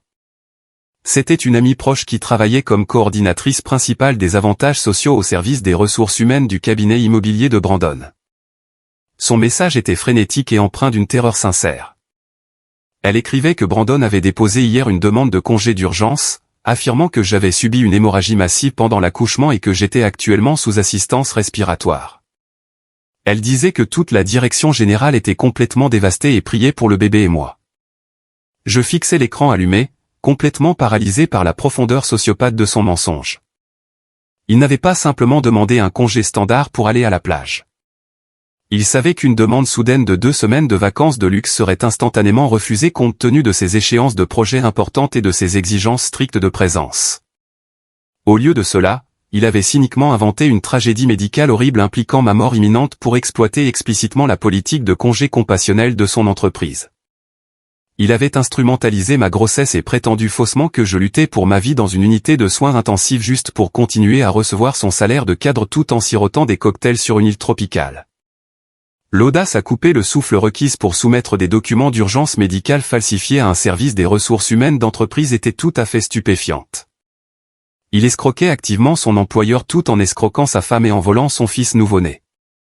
L'ampleur de sa tromperie était absolument infinie. J'ai pris une profonde inspiration stabilisatrice et j'ai répondu à mon ami, l'assurant que j'allais parfaitement bien et que je venais de donner naissance à un magnifique petit garçon en bonne santé, sans aucune complication majeure. Je lui ai explicitement demandé de ne pas mentionner ma réponse à qui que ce soit d'autre dans son service pour le moment. Le piège financier sophistiqué que je construisais systématiquement nécessitait une dernière frappe d'entreprise parfaitement exécutée pour sceller définitivement son destin. J'ai tendu mon téléphone à Nicole et lui ai demandé de prendre une photo de haute qualité de moi tenant mon nouveau fils dans mes bras. J'ai ajusté ma posture, m'asseyant bien droite contre les oreillers rigides de l'hôpital, et j'ai brossé mes cheveux en arrière pour que mon visage soit clairement visible et dynamique. Je me suis assuré que la lumière naturelle du matin provenant de la fenêtre illuminait le teint sain de mes joues et la paix absolue de mon nouveau-né endormi en parfaite santé. J'ai affiché un sourire radieux et sincère, projetant l'image parfaite d'une maternité triomphante et en convalescence. J'ai méticuleusement examiné l'image capturée par Nicole, vérifiant qu'elle contredisait complètement le récit sinistre d'assistance respiratoire que mon mari avait si vicieusement vendu à son équipe de direction. J'ai immédiatement ouvert ma messagerie professionnelle sur mon ordinateur portable et j'ai commencé à rédiger un message très formel destiné directement au vice-président des opérations du cabinet immobilier de Brandon. C'était un homme connu pour son adhésion stricte à l'intégrité d'entreprise et sa politique de tolérance zéro pour toute tromperie de la part des employés. J'ai soigneusement ajouté la directrice du service des ressources humaines en copie, m'assurant que la communication devienne immédiatement une partie permanente et incontestable du dossier d'emploi officiel de Brandon. J'ai joint la magnifique photographie haute résolution que Nicole venait de prendre de mon fils et de moi, servant de preuve visuelle indéniable de mon excellent état physique. Ensuite, j'ai cherché dans mes fichiers sauvegardés et j'ai joint la deuxième preuve visuelle cruciale. C'était la capture d'écran haute définition de la publication Facebook géolocalisée que Brandon avait mise en ligne quelques heures auparavant. L'image montrait clairement son visage souriant et suffisant tenant une énorme margarita glacée aux côtés de Brenda et Gary, avec les eaux turquoises et étincelantes des Maldives s'étendant magnifiquement en arrière-plan. Les métadonnées intégrées à l'image confirmaient l'emplacement exact et l'horodatage, détruisant complètement sa prétention frauduleuse d'assurer une veille désespérée au chevet d'un lit de soins intensifs local. Ma préparation était d'une rigueur méticuleuse, ne laissant absolument aucune place à l'interprétation ou au déni. J'ai placé mes mains sur le clavier et j'ai tapé le message avec une précision chirurgicale. Madame, Monsieur, je tiens à exprimer ma plus profonde gratitude personnelle pour l'inquiétude et la sympathie remarquable dont votre direction générale a fait preuve envers ma famille pendant cette période. Soyez absolument assurés que mon fils nouveau-né et moi-même sommes en parfaite santé et nous rétablissons magnifiquement sans aucune complication médicale. Je pense que mon mari Brandon a gravement dénaturé sa localisation actuelle et a fabriqué une crise médicale sévère pour obtenir frauduleusement un congé d'urgence payé auprès de votre organisation. Il n'est absolument pas au chevet de mon lit d'hôpital aujourd'hui. Pour vos dossiers officiels d'entreprise, voici une photographie de lui buvant actuellement des margaritas aux Maldives lors de vacances de luxe, postée sur les réseaux sociaux par sa mère il y a quelques heures à peine. Je suis convaincu que votre service des ressources humaines traitera cette violation flagrante de la politique de l'entreprise de manière appropriée. J'ai relu le court et dévastateur message une dernière fois, vérifiant que le ton était poli, professionnel et destructeur. C'était l'arme d'entreprise ultime larguée directement sur les fondations de sa carrière. J'ai survolé le bouton d'envoi avec mon curseur, ressentant un profond sentiment de finalité absolue. Je coupais définitivement sa principale source de revenus, démantelais entièrement sa réputation professionnelle et l'exposais comme un menteur frauduleux et manipulateur auprès des personnes les plus puissantes de tout son secteur. Il avait délibérément choisi d'abandonner sa femme et de voler son propre enfant pour financer aveuglément un fantasme tropical arrogant. J'ai cliqué fermement sur la souris, et l'email a instantanément quitté ma boîte d'envoi pour atterrir directement dans les boîtes de réception hautement surveillées de ses supérieurs. J'ai fermé l'ordinateur portable, le posant en toute sécurité sur la table de chevet. La guillotine numérique était officiellement tombée, en attente d'exécution. La guillotine numérique était officiellement tombée, en attente d'exécution. Il n'y avait plus rien à faire qu'attendre l'impact inévitable. Chaque piège que j'avais méticuleusement conçu était parfaitement armé et pleinement opérationnel. Le directeur régional de la banque avait entièrement gelé tous les actifs financiers, coupant l'accès de Brandon à son argent volé et à ses lignes de crédit personnel. Le service de conciergerie d'élite avait complètement révoqué ses hébergements de luxe subventionnés et annulé ses vols de retour coûteux. Le système comptable du complexe hôtelier 5 étoiles était en train de recalculer sa facture en cours, supprimant la réduction d'entreprise et la remplaçant par le tarif journalier exorbitant. Pendant ce temps, dans ses bureaux professionnels, le service des ressources humaines et le vice-président des opérations examinaient activement les preuves irréfutables de sa fraude grave à l'emploi. Il avait négligemment construit tout son paradis arrogant sur des fondations fragiles d'argent volé et de promesses trompeuses. J'avais systématiquement retiré chaque pilier soutenant son monde imaginaire. La beauté absolue de cette embuscade financière résidait dans sa totale invisibilité. Brandon était actuellement à l'autre bout du monde, ignorant tout de la réalité catastrophique qui se dirigeait vers lui. Il croyait probablement m'avoir devancé, supposant que j'étais trop faible et distraite par l'accouchement pour découvrir sa trahison massive. Il dormait probablement sur ses deux oreilles dans sa villa sur pilotis hors de prix, ignorant complètement qu'il était officiellement un fraudeur au chômage et bloqué, confronté à des poursuites fédérales graves. Tous les fils numériques invisibles avaient été coupés, et le poids suspendu de ses conséquences s'abattait silencieusement sur lui. Le calme absolu de cette période d'attente était profondément satisfaisant pour mon âme. La perfection structurelle du piège signifiait que je n'avais pas à lever le petit doigt ni à prononcer un seul mot de colère pour le détruire complètement et définitivement. À l'intérieur des limites stériles de ma chambre de convalescence, l'atmosphère a glissé vers un état de profonde et sereine anticipation. Je me suis adossé aux oreillers blancs, déboutonnant doucement le haut de ma blouse d'hôpital pour allaiter mon fils nouveau-né pour la toute première fois. L'acte calme et intime de nourrir mon bébé contrastait vivement avec la guerre financière absolue que je venais de mener à travers le monde. Il s'est parfaitement accroché à moi, ses petites mains posées doucement sur ma peau, ignorant tout des mesures de protection féroces que sa mère venait de prendre pour garantir son avenir. Nicole est revenue discrètement dans la pièce, portant un grand plateau de nourriture qu'elle avait réussi à se procurer dans un restaurant haut de gamme situé dans la rue Animée. Elle refusait absolument que je mange la nourriture fade de la cafétéria de l'hôpital après le marathon physique épuisant de l'accouchement auquel j'avais survécu. Elle a disposé le repas chaud avec soin sur ma table roulante, déposant un baiser doux et affectueux sur mon front avant de se rasseoir dans son fauteuil en vinyle. Dans le coin le plus éloigné de la pièce, André avait repris sa position de protecteur. Il était assis, penché en avant, les coudes posés sur les genoux, polissant méticuleusement le cadran de sa lourde montre argentée avec un petit chiffon en microfibre.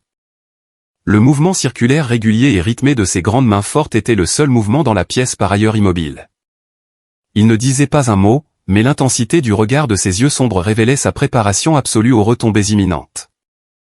Il traitait la chambre d'hôpital silencieuse comme un centre de commandement hautement sécurisé, attendant patiemment dans l'ombre que l'ennemi arrogant déclenche le piège invisible.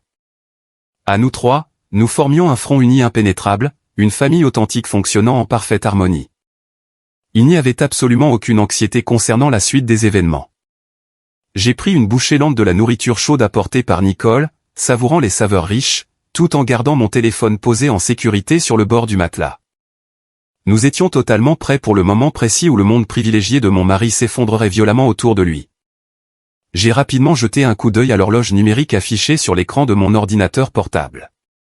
Il était presque 14 heures ici aux États-Unis. J'ai rapidement calculé le décalage horaire géographique dans ma tête, convertissant les heures avec précision pour les îles tropicales des Maldives. Le rapprochait rapidement de 3 heures du matin là-bas. En tant qu'auditrice forensique chevronnée qui enquêtait régulièrement sur les comptes de l'hôtellerie internationale d'entreprise, je savais exactement comment fonctionnaient les systèmes de facturation des complexes hôteliers de luxe. Chaque hôtel haut de gamme utilise un logiciel de gestion immobilière automatisé qui exécute un processus financier obligatoire connu sous le nom d'audit de nuit. Cette procédure comptable rigoureuse et spécifique équilibre les registres quotidiens, enregistre les nouveaux frais de chambre encourus et autorise systématiquement chaque carte de crédit conservée en toute sécurité pour tous les clients enregistrés.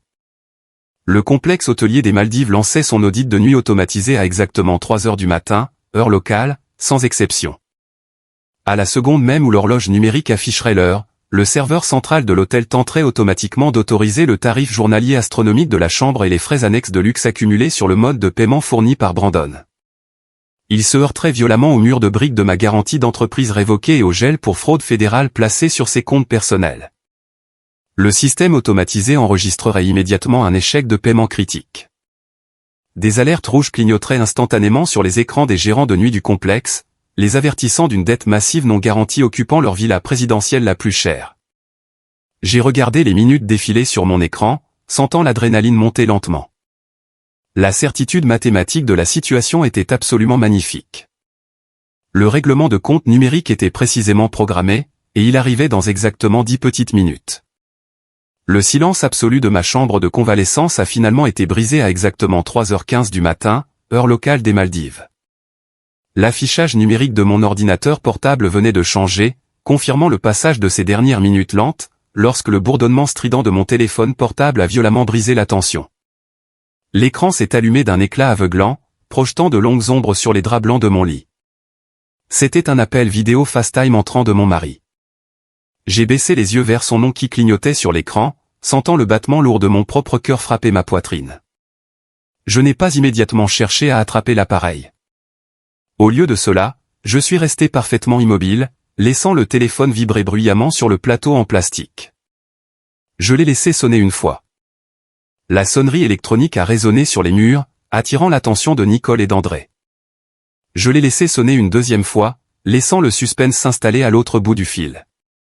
Il était sans aucun doute debout à l'autre bout du monde, fixant son propre écran dans un état de terreur pure, priant désespérément pour que sa femme fiable et obéissante réponde et règle instantanément son problème catastrophique. J'ai pris une dernière inspiration apaisante, me détachant de toute connexion émotionnelle restante avec l'homme que j'avais épousé. Je n'étais plus son filet de sécurité ni son sauveur financier. J'étais son exécuteur. D'un mouvement calme, j'ai glissé le doigt pour accepter l'appel, orientant la caméra pour qu'il puisse voir le décor clinique de ma chambre d'hôpital. La connexion vidéo s'est établie instantanément, comblant le fossé géographique entre ma réalité stérile et son fantasme tropical en plein effondrement. Le piège s'était officiellement refermé. Le visage pâle de Brandon a immédiatement rempli l'écran, et l'ampleur de sa panique absolue était parfaitement visible en haute définition. Il transpirait abondamment, de grosses gouttes de sueur roulant sur son front et trempant le col de son polo de créateur coûteux. Ses yeux étaient grands ouverts et frénétiques, balayant son environnement immédiat. À travers l'objectif de la caméra, je pouvais voir l'arrière-plan du hall opulent du complexe hôtelier, un chef-d'œuvre architectural en plein air avec des plafonds en bambou et des parquets en teck parfaitement polis. Cependant, L'ambiance tropicale luxueuse était entièrement brisée par la scène chaotique et intense qui se déroulait juste derrière son épaule. Ma belle-mère, Brenda, se tenait près de la grande réception en acajou, serrant une robe de chambre en soie à fleurs autour de sa taille. Son apparence aristocratique méticuleusement entretenue s'était complètement évaporée.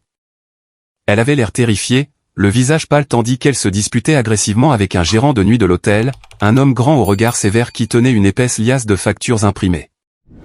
La posture rigide du gérant et son expression sans concession montraient clairement que le complexe de luxe les traitait non pas comme des clients d'élite, mais comme des risques de fuite sévères. Brandon a saisi son téléphone à 2 mains, rapprochant la caméra de son visage paniqué.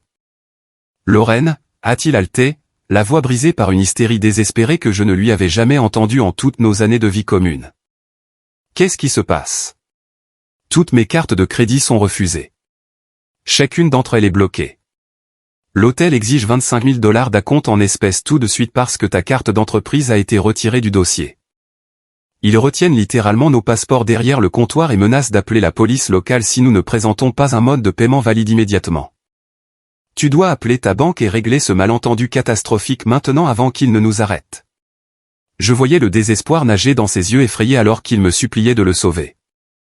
J'ai soutenu son regard tremblant à travers la connexion numérique, maintenant une expression vide et impassible. Je n'ai pas scié ni offert la moindre parole de réconfort immédiat. La juxtaposition visuelle entre nous deux était saisissante et profonde. De son côté de la caméra, c'était le chaos absolu alimenté par la ruine financière soudaine et la menace réelle de conséquences juridiques internationales. Il vibrait de terreur pure, sa réalité privilégiée s'effondrant autour de lui dans un hall d'hôtel tropical humide. De mon côté, il n'y avait qu'une sérénité glaciale. J'étais assise immobile dans mon lit d'hôpital, la respiration douce et rythmée de notre fils nouveau-né, endormi contre ma poitrine, servant de seul métronome. Je projetais le détachement froid d'une auditrice chevronnée qui avait équilibré un grand livre complexe, ne laissant aucune place à l'erreur. André s'est penché en avant, serrant les accoudoirs de sa chaise en observant silencieusement la destruction sur l'écran. Nicole se tenait immobile près de mon lit, son regard protecteur verrouillé sur l'homme qui nous avait abandonnés si lâchement 24 heures plus tôt. Brandon a essuyé la sueur de ses yeux, incapable de comprendre mon silence. Il s'attendait à ce que je me mette en action pour appeler les cadres bancaires et déployer mes ressources d'entreprise pour le sauver des conséquences de son propre vol. Il croyait sincèrement que sa femme obéissante le sauverait sans poser de questions. Il se trompait lourdement. Mon calme glacial préparait le terrain pour le dénouement final. Le piège était verrouillé et la lame était prête à tomber. « Lorraine, s'il te plaît, tu dois appeler le directeur régional tout de suite, » a supplié Brandon, sa voix montant en un cri strident qui a résonné dans tout le grand hall du complexe. « Tu connais personnellement les cadres de la banque. Dis-leur simplement que c'est une énorme erreur et autorise une levée temporaire de l'alerte de fraude pour que je puisse régler cette facture. Ils vont jeter mes parents à la rue. » J'ai gardé le téléphone stable, maintenant un regard de marbre. J'ai appelé le directeur régional, Brandon, ai-je répondu, ma voix résonnant avec une précision glaciale dans la chambre d'hôpital silencieuse. Je l'ai appelé spécifiquement pour signaler les 85 000 $ que tu as systématiquement volés dans le fonds de maternité de notre nouveau-né. J'ai vu la couleur quitter rapidement son visage. Alors que la prise de conscience le frappait, ses yeux ont cherché frénétiquement une issue pendant que son cerveau luttait pour mesurer l'étendue de sa découverte. Et j'ai aussi veillé à signaler la ligne de crédit hypothécaire de 50 000 $ que tu as tenté d'ouvrir, ai-je continué sans pitié, enfonçant le clou dans son cercueil financier. La banque a immédiatement détecté ta fausse signature numérique.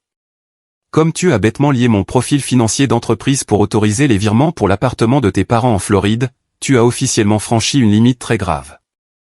Je ne gère pas les enquêtes pour fraude bancaire internationale, Brandon. C'est le Federal Bureau of Investigation qui gère la fraude bancaire, et la banque a déjà soumis l'intégralité de son journal de preuves numériques directement aux autorités. Tu n'as pas seulement volé ta famille. Tu as délibérément commis des délits financiers fédéraux pour payer tes vacances de luxe. Sa mâchoire s'est décrochée alors que la réalité de sa responsabilité pénale s'abattait sur lui, réduisant son arrogance en poussière. Il est resté figé, incapable de formuler une seule phrase cohérente pendant que son monde s'effondrait, le laissant bloqué et exposé. Il comprenait enfin l'ampleur de son échec, sachant qu'il ne pourrait jamais être plus malin qu'une comptable forensique. Soudain, Brenda a poussé violemment son fils sur le côté, imposant son visage furieux dans le cadre de la caméra. Son image aristocratique s'était complètement évanouie, remplacée par la rage frénétique d'une femme perdant le contrôle de son statut social fabriqué de toutes pièces. « Espèce de sale peste ingrate », a-t-elle hurlé, sa voix stridente coupant la connexion audio. « Règle ce désastre tout de suite. Nous sommes des gens respectables et ce gérant d'hôtel nous traite comme de vulgaires criminels. Il menace d'appeler la police locale et de nous faire arrêter pour fraude.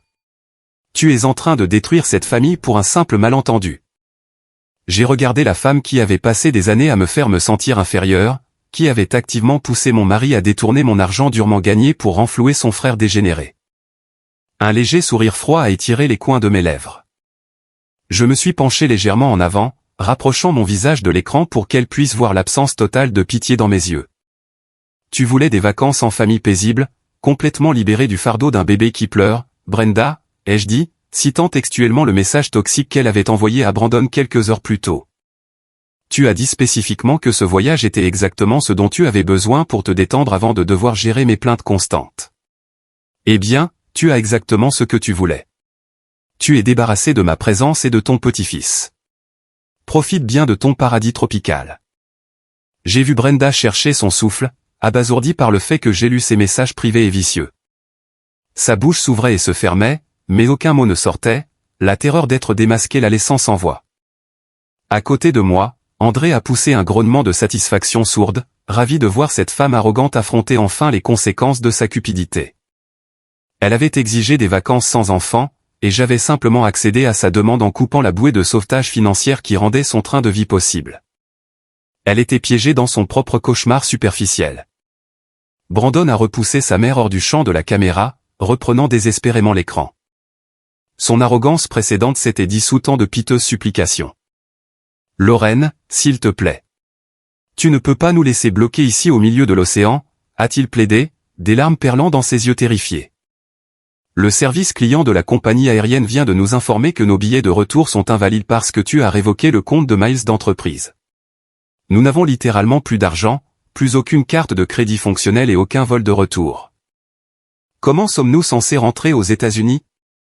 J'ai regardé le lâche que j'avais épousé par erreur, l'homme qui avait franchi la porte d'entrée alors que je m'effondrais sous la douleur du travail, juste pour aller boire des cocktails sur une plage de sable blanc. Il voulait que je le sauve de la situation exacte qu'il avait méticuleusement créée par sa fraude et sa tromperie. Je n'ai ressenti aucune pitié, aucun remords et aucune affection pour le fraudeur en larmes à l'écran.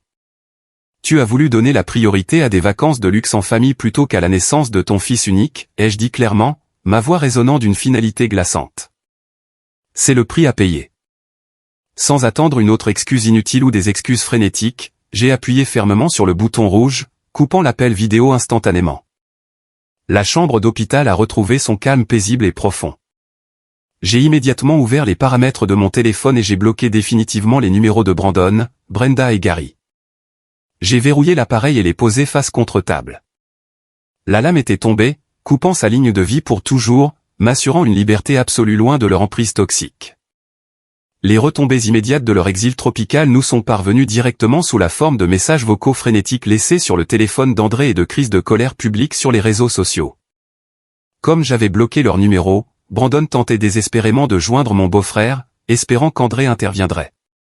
André a posé son téléphone sur la table d'hôpital et a diffusé les messages à haute voix pour Nicole et moi.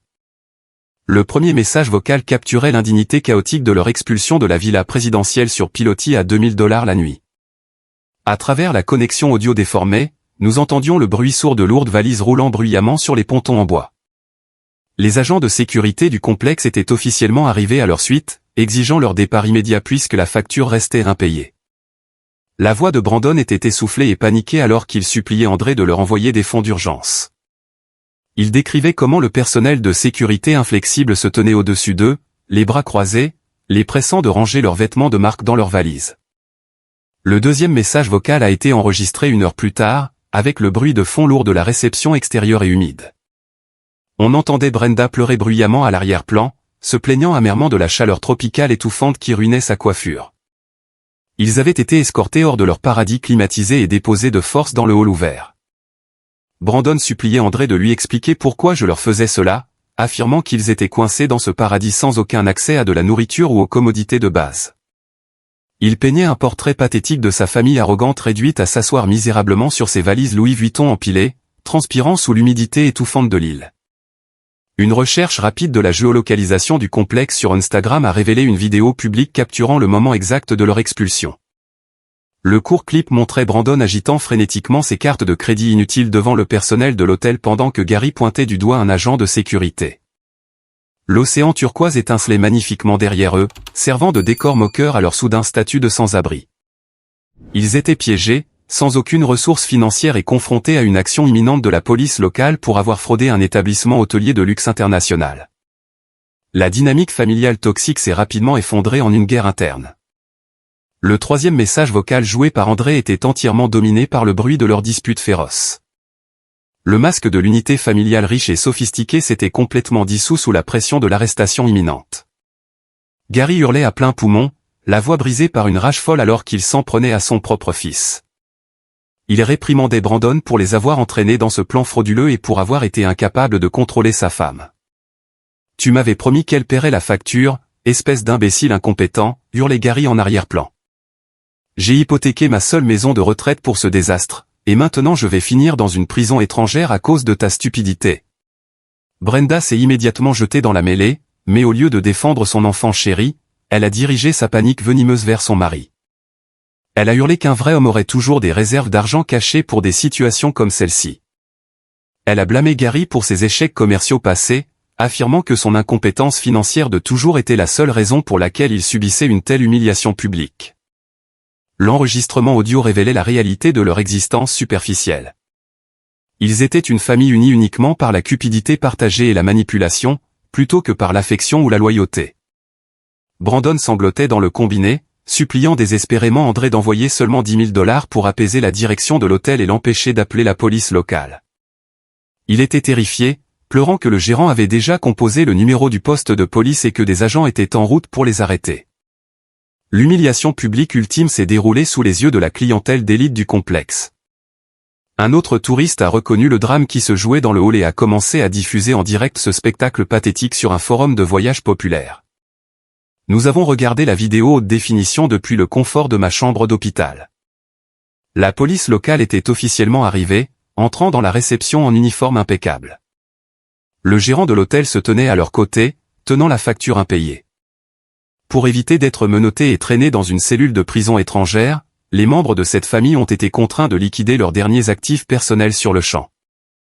La vidéo montrait Brandon, les mains tremblantes, détachant lentement la lourde Rolex en or de son poignet, la montre même que sa mère lui avait achetée pour célébrer sa promotion non méritée. Il a remis la montre coûteuse au gérant.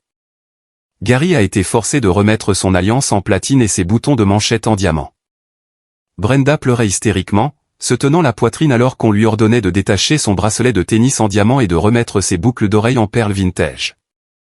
Les touristes d'élite installés à proximité dans leur tenue de plage blanche regardaient cette transaction dégradante avec une fascination dégoûtée. La famille qui s'était si arrogamment enorgueillie de son statut social supérieur en était réduite à se dépouiller de ses bijoux comme des criminels payant une rançon pour couvrir les dégâts de la chambre et le tarif journalier impayé. Ils n'avaient plus rien d'autre que les vêtements froissés et trempés de sueur sur le dos et la certitude terrifiante que leur paradis tropical s'était transformé en un cauchemar humiliant et incontournable qui allait ruiner leur vie pour toujours. Leurs bijoux de marque confisqués et la menace d'une prison étrangère temporairement écartée, la réalité écrasante de leur isolement géographique s'est imposée à eux. Brandon était bloqué sur une île à des milliers de kilomètres des États-Unis, sans aucun moyen de s'assurer un voyage de retour. Son smartphone avait perdu sa connexion cellulaire des heures auparavant lorsque son opérateur avait coupé son forfait de données internationales en dépassement de plafond. Aux abois, il s'est approché du gérant de l'hôtel et s'est humilié davantage en demandant à emprunter le téléphone du hall d'entrée. Il devait passer un appel international urgent à son cabinet immobilier. Il a composé le numéro de poste direct du vice-président des opérations, espérant que le cadre supérieur était encore au bureau en cette fin d'après-midi aux États-Unis. La ligne a cliqué et la voix familière et bourrue a répondu. Brandon a saisi le combiné en plastique avec des mains moites et tremblantes et s'est immédiatement lancé dans une explication frénétique. Il a complètement passé sous silence la fraude massive et les avantages d'entreprises volées, inventant à la place une histoire d'erreur bancaire soudaine et d'urgence de voyage inattendue. Il a supplié son patron de lui accorder une avance de salaire d'urgence, demandant que l'entreprise lui vire les fonds nécessaires pour acheter 3 billets de retour en classe économique. Il a promis de faire des heures supplémentaires et de renoncer à sa prime annuelle pour obtenir ce transfert d'argent. Il supposait que sa position de chef de projet favorisé lui accorderait la clémence et un sauvetage financier immédiat. Il s'attendait sincèrement à ce que le cabinet protège son investissement dans sa carrière et vire les fonds directement à la réception de l'hôtel sans poser de questions difficiles. Il a retenu son souffle, attendant que son patron lui offre une issue de secours d'entreprise. Le lourd silence à l'autre bout de la connexion internationale était assourdissant. Lorsque le vice-président des opérations a fini par parler, sa voix était dénuée de toute chaleur professionnelle ou de courtoisie d'entreprise standard. Elle était incroyablement froide, coupant les grésillements de la ligne à longue distance avec une précision mortelle. Tu as un culot incroyable d'appeler ce bureau pour demander de l'argent à l'entreprise, Brandon, a grogné le cadre supérieur, sa colère n'étant pas filtrée. Tu m'as regardé dans les yeux hier et tu as soumis des documents de demande de congé d'urgence falsifiés en prétendant que ta femme avait subi une hémorragie catastrophique pendant l'accouchement. Tu as dit explicitement au service des ressources humaines qu'elle luttait pour sa vie sous respirateur artificiel aux soins intensifs. Nous avons autorisé un congé d'urgence entièrement payé parce que nous croyions sincèrement que tu traversais une tragédie familiale inimaginable. Brandon a tenté de bafouiller une défense pathétique, mais le cadre l'a immédiatement interrompu, mettant fin au mensonge. Ne prends même pas la peine de parler, a hurlé le patron, faisant reculer physiquement Brandon du combiné. Ta femme m'a contacté directement cet après-midi. Elle a envoyé une magnifique photo d'elle et de votre fils nouveau-né en parfaite santé, se rétablissant à merveille dans le service de maternité. De plus, elle a fourni à ce bureau la photo géolocalisée sur les réseaux sociaux où tu bois des margaritas sur une plage de luxe aux côtés de tes parents. L'audace sociopathe requise pour utiliser la prétendue mort imminente de ta femme pour escroquer cette entreprise et obtenir des vacances payées est absolument répugnante. Nous avons une politique de tolérance zéro pour les manquements éthiques graves et la fraude délibérée des employés. Brandon s'est agrippé à la réception, cherchant son souffle alors que sa vie professionnelle s'effondrait. Tu nous as dit que ta femme était sous assistance respiratoire pendant que tu buvais sur une plage, a déclaré le cadre avec une finalité glaçante. Tu es officiellement licencié pour faute grave, avec effet immédiat. Le service des ressources humaines envoie tes papiers de licenciement officiel et ton dernier chèque de paie lourdement pénalisé à ton adresse personnelle dès maintenant. Nous signalons également tes fausses déclarations médicales au Conseil du travail de l'État pour fraude grave aux prestations sociales.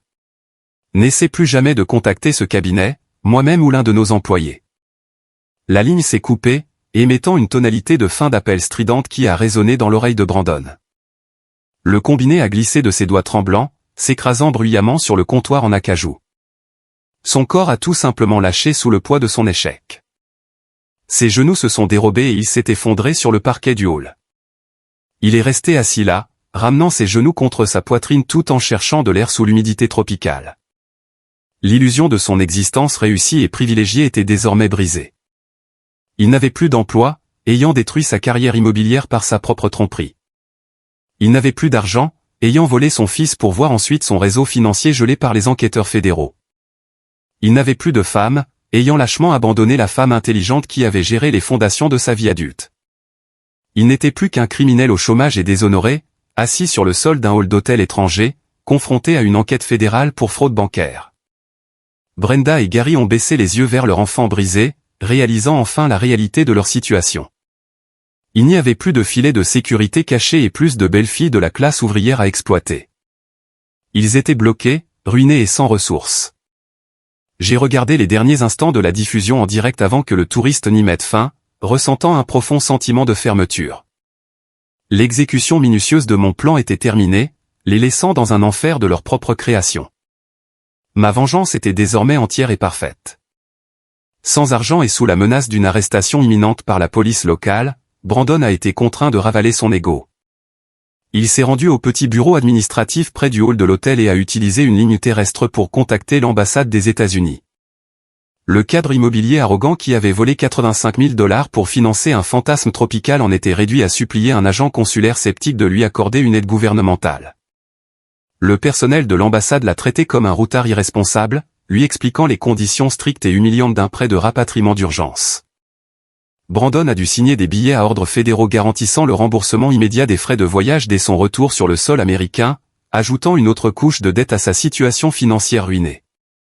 Comme le prêt d'urgence ne couvrait que le strict minimum requis pour le transport international, l'ambassade a réservé pour la famille l'itinéraire de vol le moins cher et le plus éprouvant disponible sur le réseau mondial.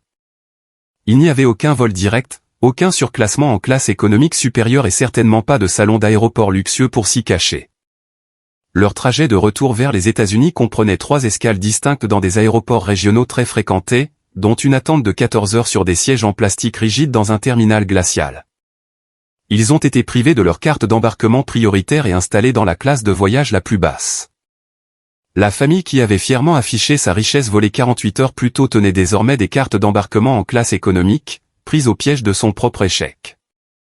Gary fixait les néons du terminal de départ tandis que Brenda hyperventilait dans un mouchoir en papier, refusant d'accepter sa nouvelle réalité. Brandon regardait le sol, incapable de mesurer l'ampleur du cauchemar qu'il avait créé. Le voyage de retour vers leur vie ruinée avait officiellement commencé. Le voyage de retour s'est transformé en un cauchemar physique et psychologique de 40 heures. Brandon, Brenda et Gary étaient installés sur les pires sièges du milieu, juste à côté des toilettes de l'avion, tout au fond de l'appareil. Ils n'étaient pas lavés, manquaient cruellement de sommeil et étaient incapables de se changer, portant toujours les vêtements de plage légers qu'ils avaient lors de leur expulsion. Les chemises en lin fin et les robes à fleurs qui semblaient si chic sur une plage n'offraient aucune protection contre l'air glacial de la cabine. Brenda frissonnait, serrant ses bras contre sa poitrine alors que la réalité de sa déchéance sociale s'imposait à elle. Son apparence aristocratique était brisée. Elle a pleuré pendant toute la durée du vol, son maquillage coûteux coulant en cercle sombre autour de ses yeux rougis. Elle blâmait bruyamment Gary pour son incompétence financière et maudissait amèrement Brandon pour s'être fait prendre, ignorant sa propre implication dans le vol. Les autres passagers fatigués les regardaient avec agacement, insensibles aux jérémiades de cette femme en robe de soie froissée. Au lieu des repas préparés par un chef et du champagne à volonté qu'ils espéraient, on leur a servi des plateaux repas fades dans de petits récipients en aluminium. Gary a mangé ses pâtes dans un silence de pierre, la mâchoire serrée alors qu'il assimilait la perte catastrophique de sa maison de retraite en Floride. Brandon était coincé entre 2 inconnus, fixant l'écran de son siège. Le manque de place pour les jambes, les pleurs constants des bébés et l'odeur de kérosène l'ont forcé à endurer chaque seconde de sa punition. Chaque secousse de turbulence lui rappelait son échec absolu et la tempête juridique qui l'attendait chez lui. Lorsque le train d'atterrissage a touché la piste aux États-Unis, l'impact physique a ramené cette famille épuisée à la dure réalité. Ils ont traversé lentement le terminal des arrivées internationales, dépouillés de leur arrogance passée.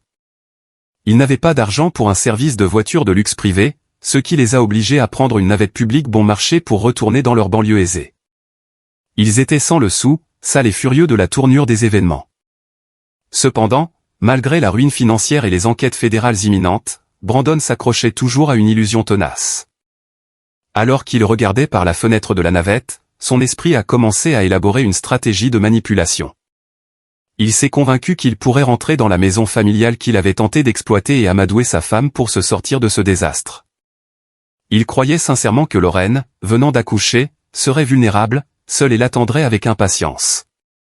Il prévoyait de franchir la porte d'entrée, de tomber à genoux et de présenter des excuses hypocrites, rejetant la faute sur sa mère pour tout le montage financier illégal. Dans sa logique tordue, il supposait que sa femme lui pardonnerait, lèverait les restrictions bancaires et restaurerait sa vie privilégiée. Il pensait que son statut de père lui garantissait une immunité permanente contre les poursuites judiciaires. Il s'attendait à dormir dans son lit ce soir-là, ignorant tout du comité d'accueil qui l'attendait de l'autre côté de la porte. Brandon est descendu de la navette à l'entrée de notre quartier résidentiel, traînant sa lourde valise derrière lui. Ses parents étaient restés dans le bus pour aller affronter leur propre désastre, mais Brandon a marché d'un pas vif dans la rue familière avec un regain d'assurance. En s'approchant de la pelouse tondue de la maison qu'il avait tenté d'hypothéquer, il a ajusté son col et a pris sa mine la plus piteuse. Il a gravi les marches du porche, s'attendant à des retrouvailles larmoyantes où il manipulerait la vulnérabilité de sa femme pour reprendre le contrôle de sa vie. Il a pris une inspiration, s'est avancé et a posé les doigts sur la serrure connectée de la porte en chaîne. Il a tapé son code habituel à 4 chiffres, s'attendant au clic du verrou qui se libère. Au lieu de cela, le pavé numérique a émis un bip strident et a clignoté en rouge. Agacé, il a essayé son code de secours, supposant que le système rencontrait une erreur de réseau temporaire. Le pavé numérique a clignoté en rouge une seconde fois, lui refusant l'accès à sa maison. Une bouffée de colère a remplacé ses regrets calculés. Il a cru que je faisais un caprice en le verrouillant dehors pour le punir de ses vacances. Il refusait d'accepter que son accès à la maison avait été révoqué. Il a serré le poing et a commencé à frapper la porte en bois, criant mon nom assez fort pour que tout le quartier l'entende. Il exigeait que j'ouvre la porte et que j'arrête de jouer à ces jeux immatures, ignorant que chaque coup contre la porte était enregistré par les nouvelles caméras de sécurité haute définition installées la veille pour assurer ma protection. La lourde porte en bois s'est ouverte vers l'intérieur, interrompant ses coups.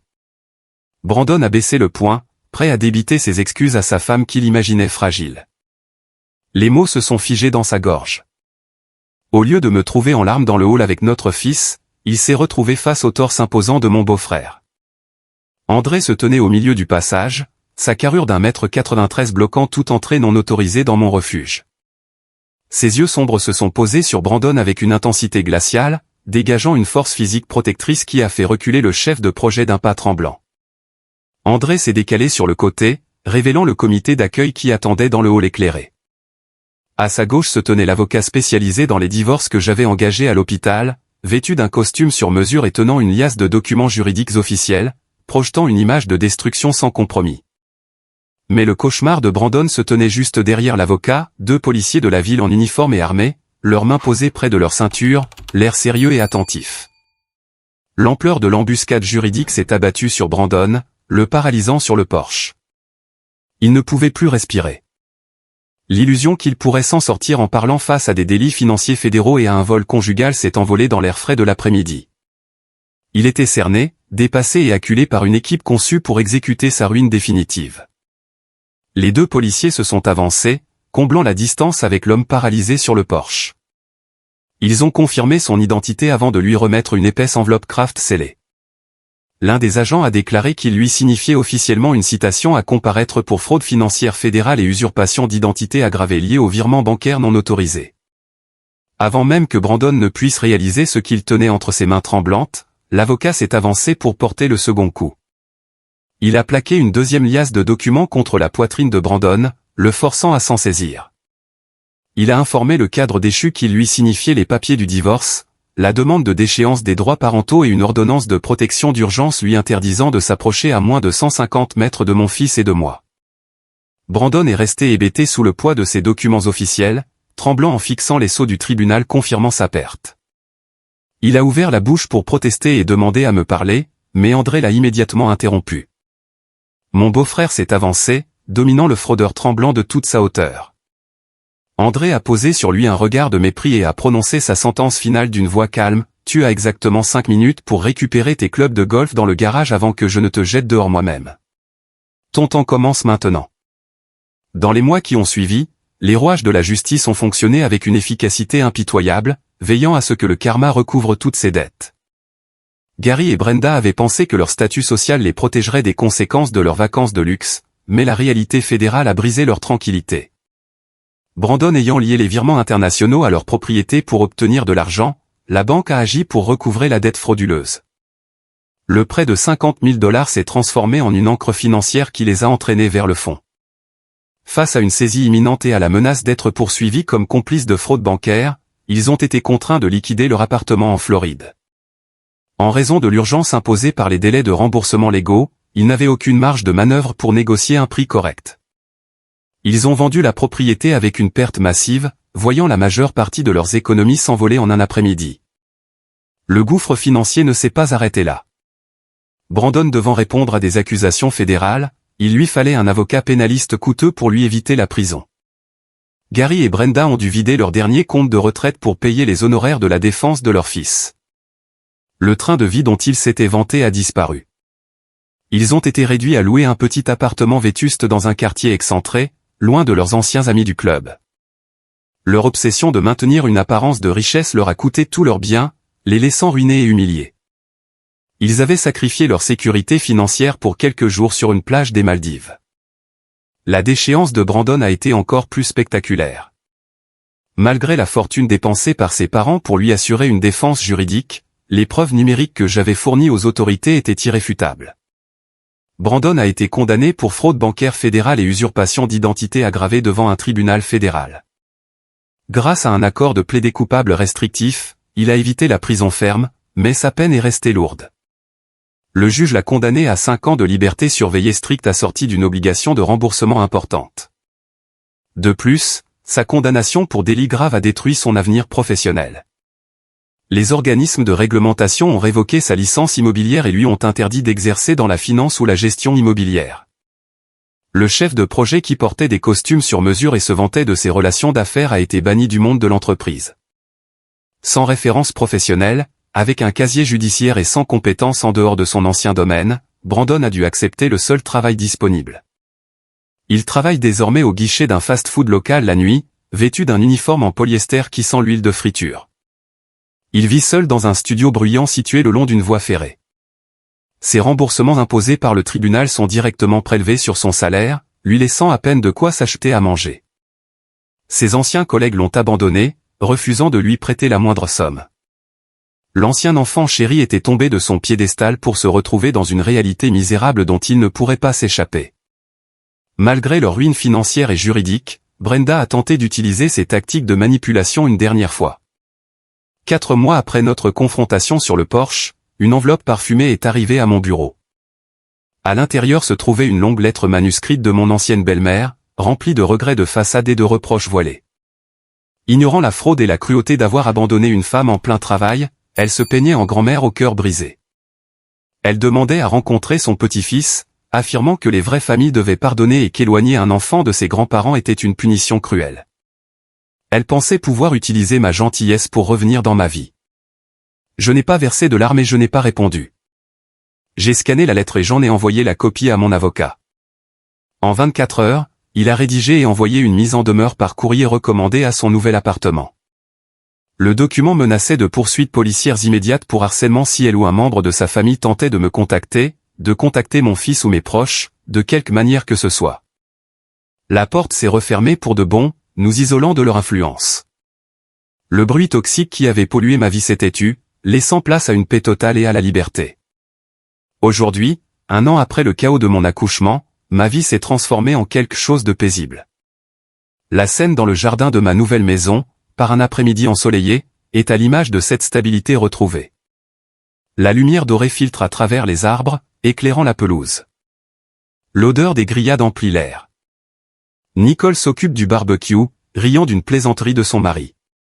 André se tient à ses côtés, détendu. Ses larges épaules servent de terrain de jeu à mon fils d'1 an. Mon petit garçon rit aux éclats tandis qu'André le fait sauter doucement dans ses bras. Ce rire efface les souvenirs de notre début difficile. André tient ses petites mains avec précaution, montrant que la force physique sert à protéger les plus vulnérables.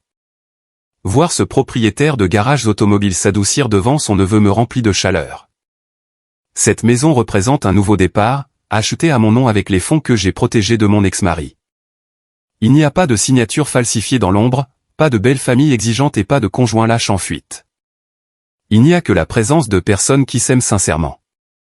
Je me tiens sur la terrasse, un verre de thé glacé à la main, savourant les rires de ma sœur et les cris de joie de mon fils. C'est ce qu'un foyer sain doit être. Je m'adosse à la rambarde en bois pour observer ceux qui m'ont sauvé. En regardant Nicole lancer un ballon à André et à mon fils, je comprends une vérité essentielle.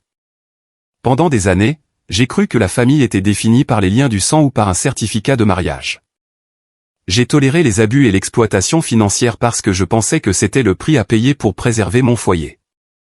Je pensais qu'endurer les exigences d'une belle famille égoïste et la lâcheté d'un conjoint faisait partie des devoirs d'une épouse. Je me trompais.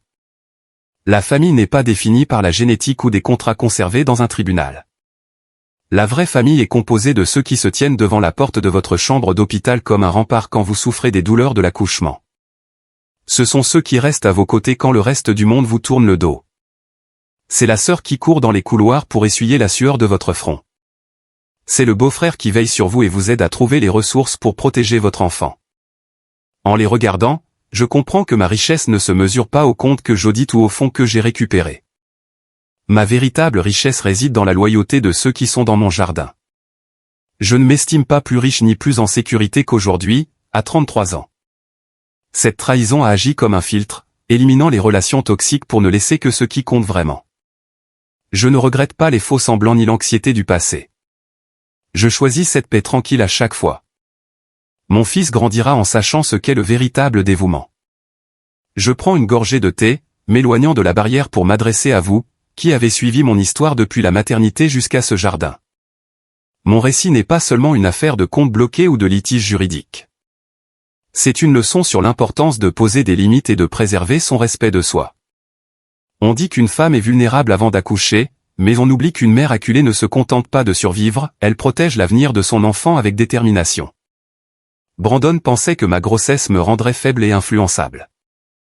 Il pensait pouvoir voler nos économies, m'abandonner au moment de l'accouchement et s'en sortir par de simples mensonges. Il a appris que rien n'arrête une mère résolue à protéger son foyer. J'ai démantelé sa vie avec les faits et les preuves qu'il avait laissées derrière lui. Avez-vous déjà dû utiliser la vérité pour vous protéger d'une relation toxique? Partagez votre expérience dans les commentaires et abonnez-vous pour d'autres récits. L'histoire de Lorraine montre que la famille se définit par la présence et le soutien dans les moments difficiles, et non par de simples documents officiels. Nous devons apprendre à évaluer notre entourage et à ne pas accorder notre confiance à ceux qui nous nuisent délibérément. Prenez soin de vos relations et consacrez votre énergie à ceux qui répondent présents quand cela compte vraiment.